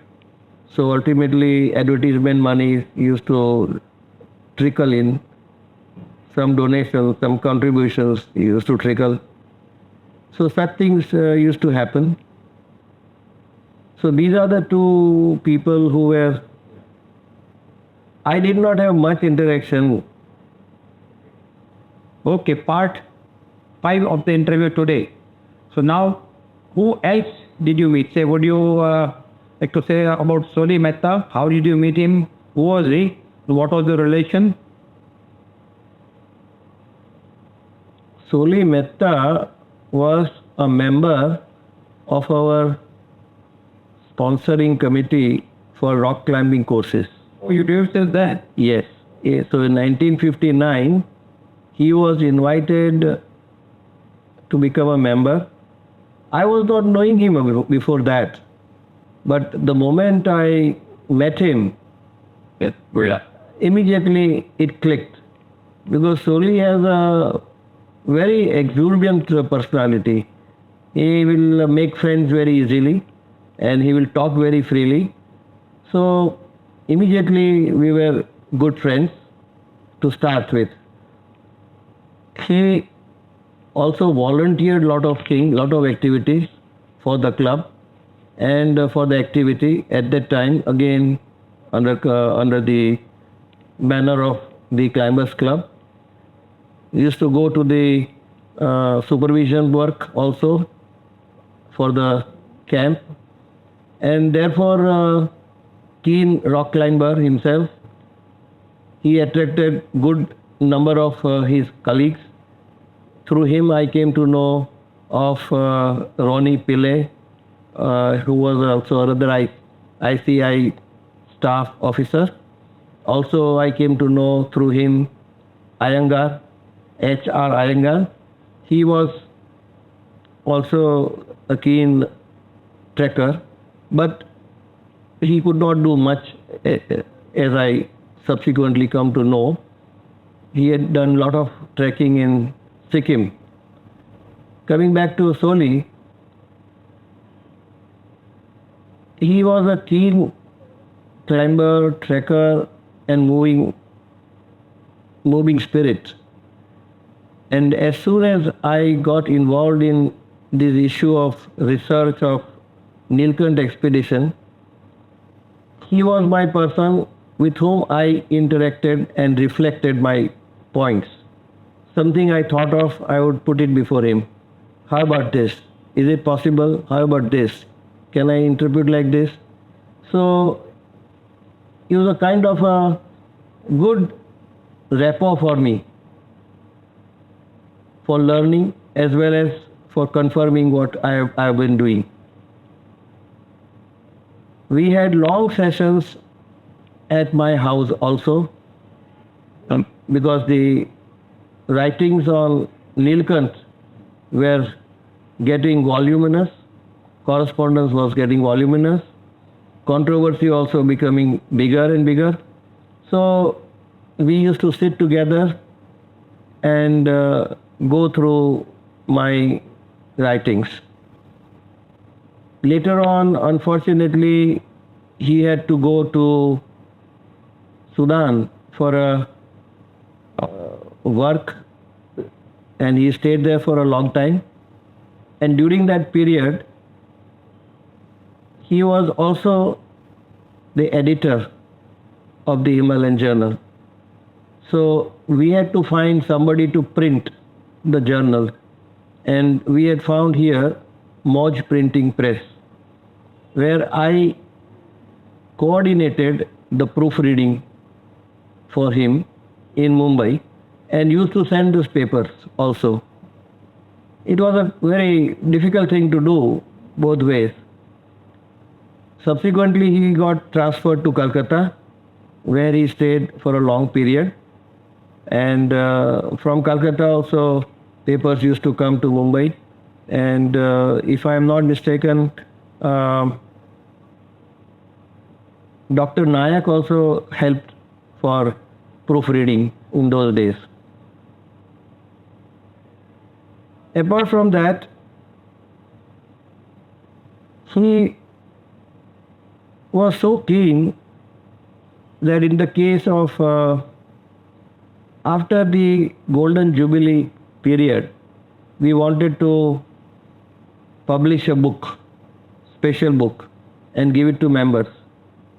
He and Harish Kapadia both edited that particular volume, and he found a publisher abroad, and this was one of the best publication of the Himalayan Club. It was given free to all members, and one or two more editions have come subsequently, non-hardbound, and it's well worth the effort that both Harish and Soli have done. Soli also was instrumental in housing the Himalayan Club Bombay section library in his house. Later on, it was shifted to BNHS, and still it is there. There are 2-3 cupboards, and in which the Himalayan Club Library is housed, especially kept there. And I think there are about 200-300 books over there. Unfortunately, I don't know whether anybody is aware of this in the Himalayan Club and wanting to bring it to some place. The Himalayan Club own place just now is restricted, and they may not have the place to bring those books. We also donated all his books to the same library, to the Mecca Library. That again brings me to another aspect of Soli, which I had touched earlier. In the case of Sudarshan Parbat controversy, when he was in Calcutta, he went full enthusiasm behind trying to discuss reason with the climbers. And he saw to it that things are moved and they would understand the truth about it. Then, when he was in Mumbai, he passed away. There was a lot of books that he had, which he ultimately donated to Mumbai Library of the Himalayan Club, and we had labeled them as such, donated by Soli Mehta. There are so many papers in his house. Meru had invited us to Pune to check up what things are worth keeping, what things are not worth keeping, because Meru was not much interested in this activity, except that Soli was keen about it. So some of the files I had collected, which I thought would be of interest to me and to the Himalayan Club.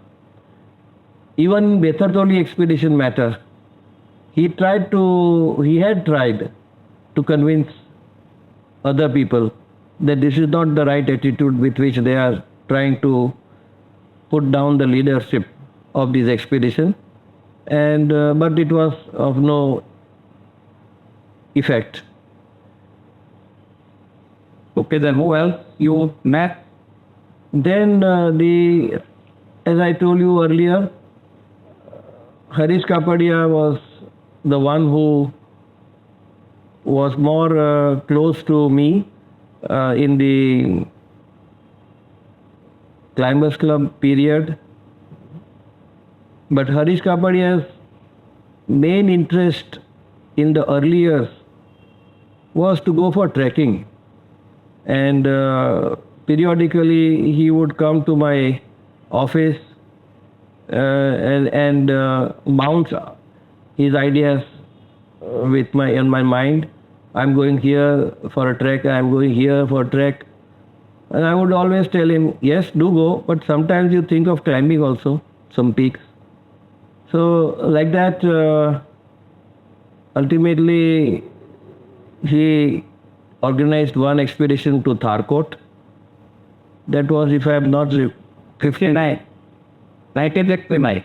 69, yes, Tharkot expedition. And that was, I think, the first expedition which he organized and led. Unfortunately, there was an avalanche, but nobody got hurt and they came back.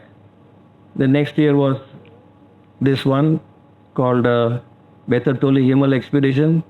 And after a lot of preparation and planning had gone into, he suggested, or I also said, agreed to join. So that was my first expedition with Harish Kapadia in the Himalaya. Before that, we used to go to local hills a lot of times through the the Climbers Club outings. So I had come to know him sufficiently. Temperamentally, he was a different type, and but the love of mountains kept us together for a long time. Then later on, he became very active in the Himalayan Club also.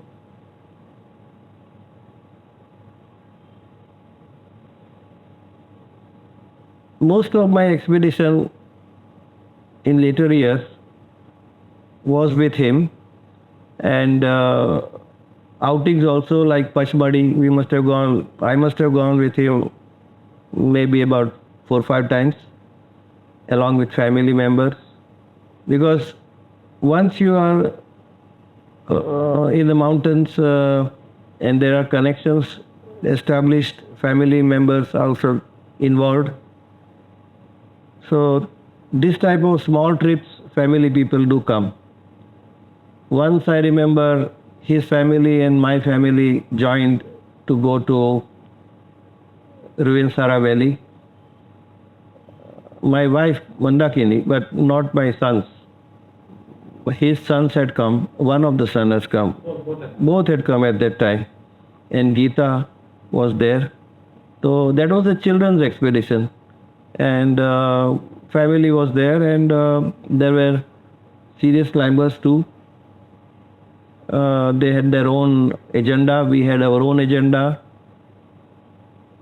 And like that, I have been with Harish Kapadia for a number of expeditions.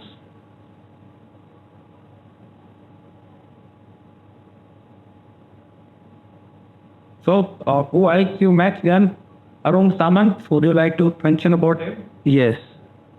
Ruinsara expedition had Arun Samant as one of the members, and Arun was actually one of the core team members of Harish Kapadia for a long time, until afterwards they separated more or less mentally.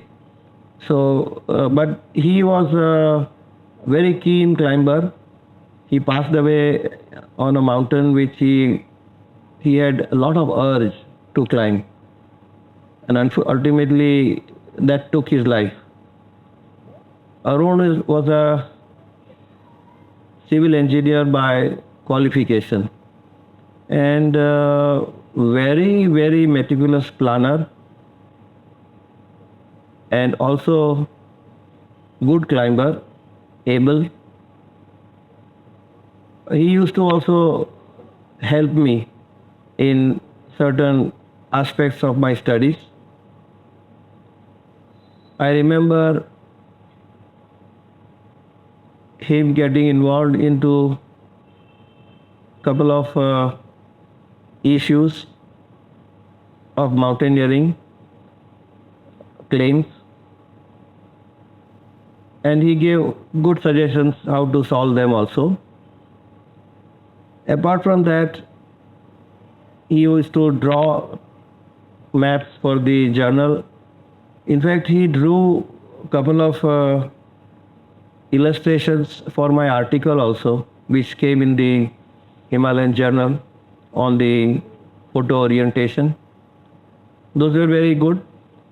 Then he also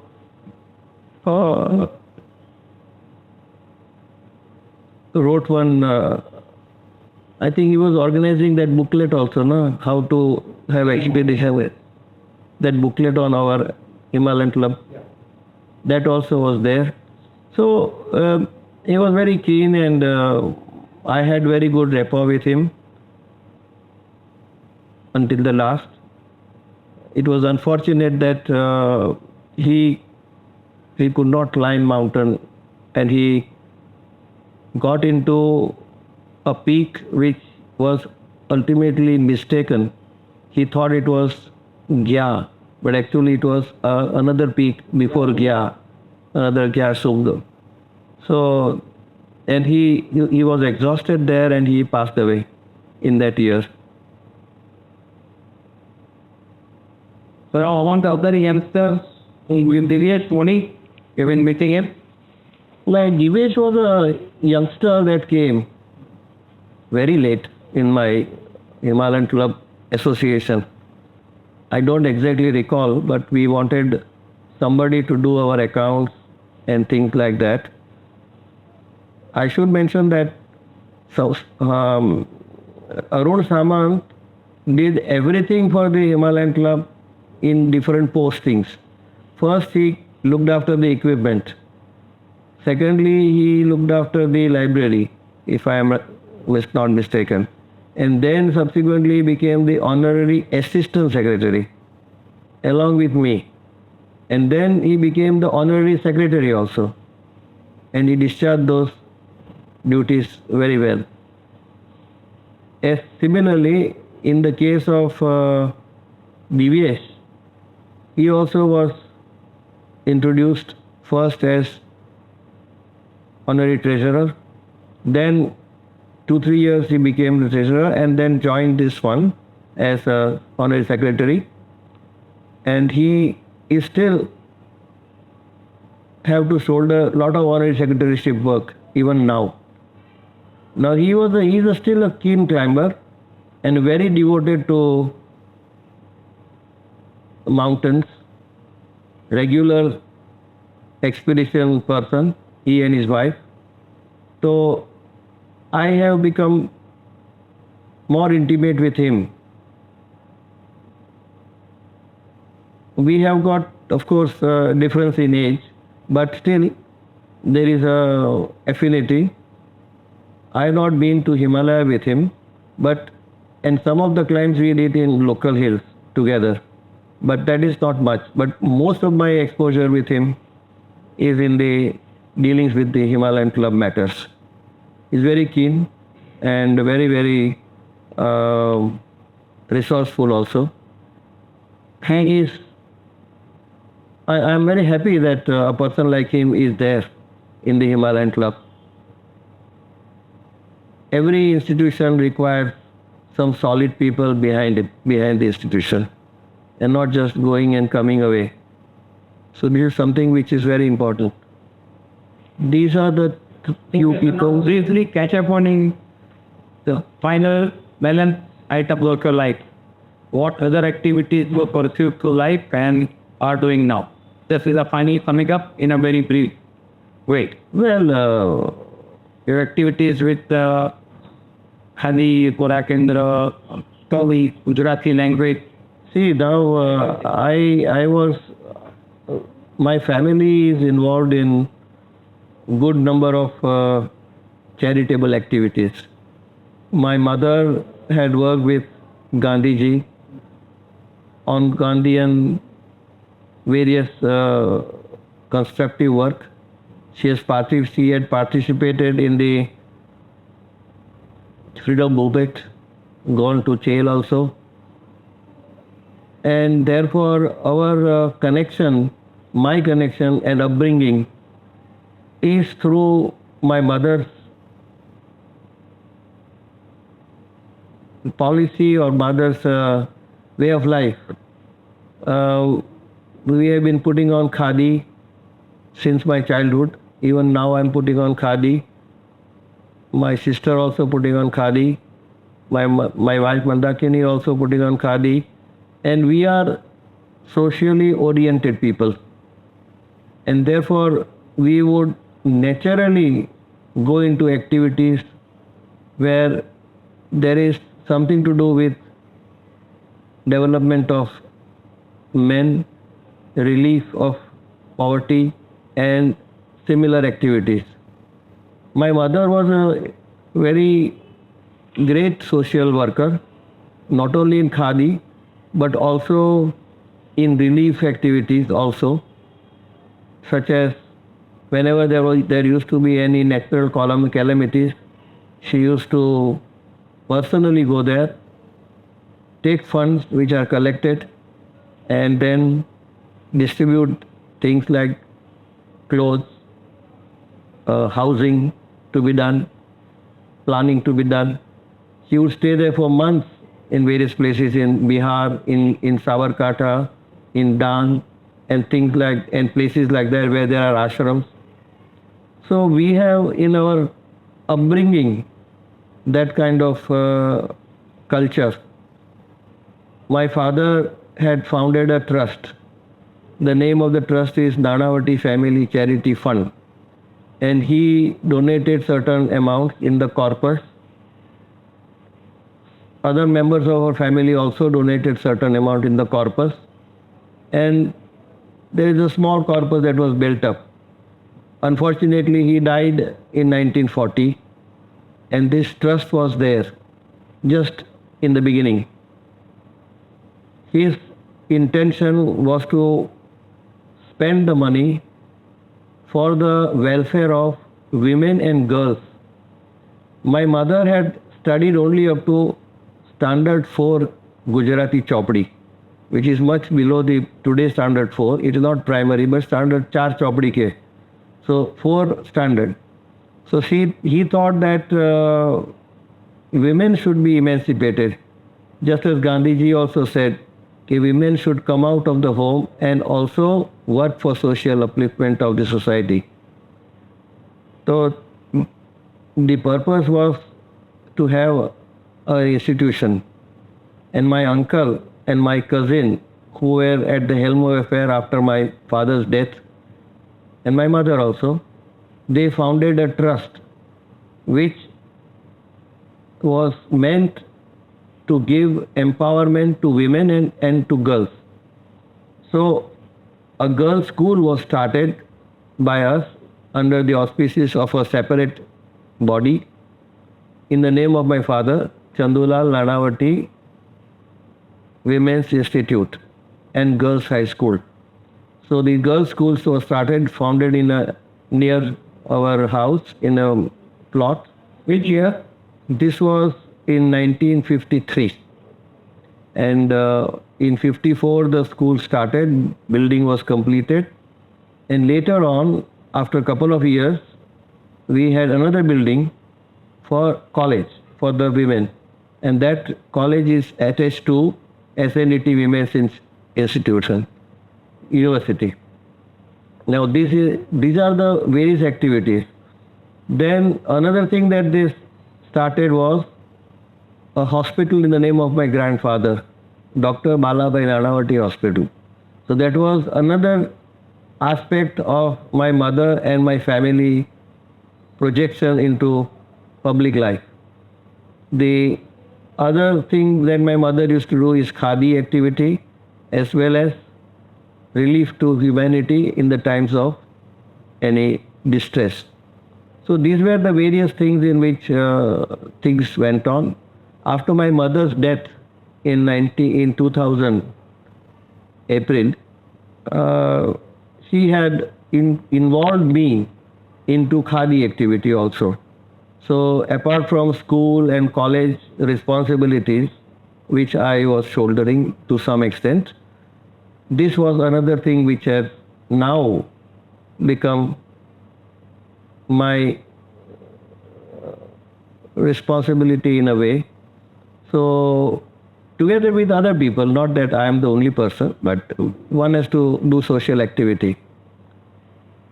So, these are the areas apart from Himalaya that my family, etc., is involved. So now before we conclude, the final word about your wife, Mandakini Ben. How she is supportive, how did you meet, and her role in your life and mountains. Yes, that's a very important aspect of my being. Um, I remember again in 1956, we wanted to go to Himalaya, myself with 2-3 friends.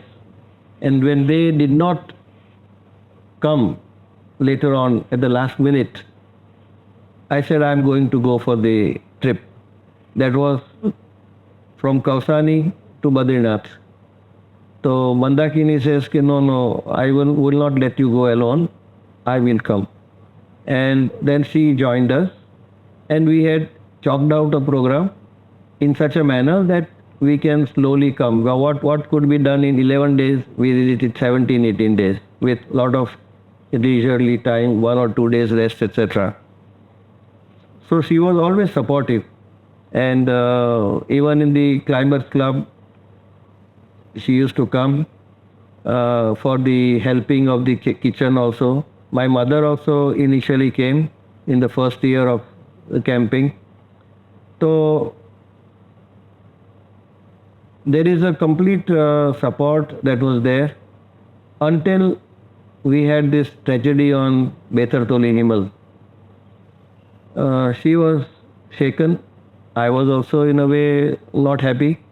So she said, look, we have got family responsibility. We have got so many other things to look after.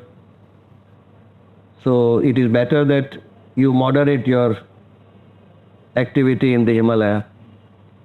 So this being the case, my going to Himalaya became sparser and sparser. But that does not mean that she doesn't support mountaineering and climbing and my activity. She likes to entertain my friends at home whenever they come, and mixes with everybody, and they also feel one with her. Hey,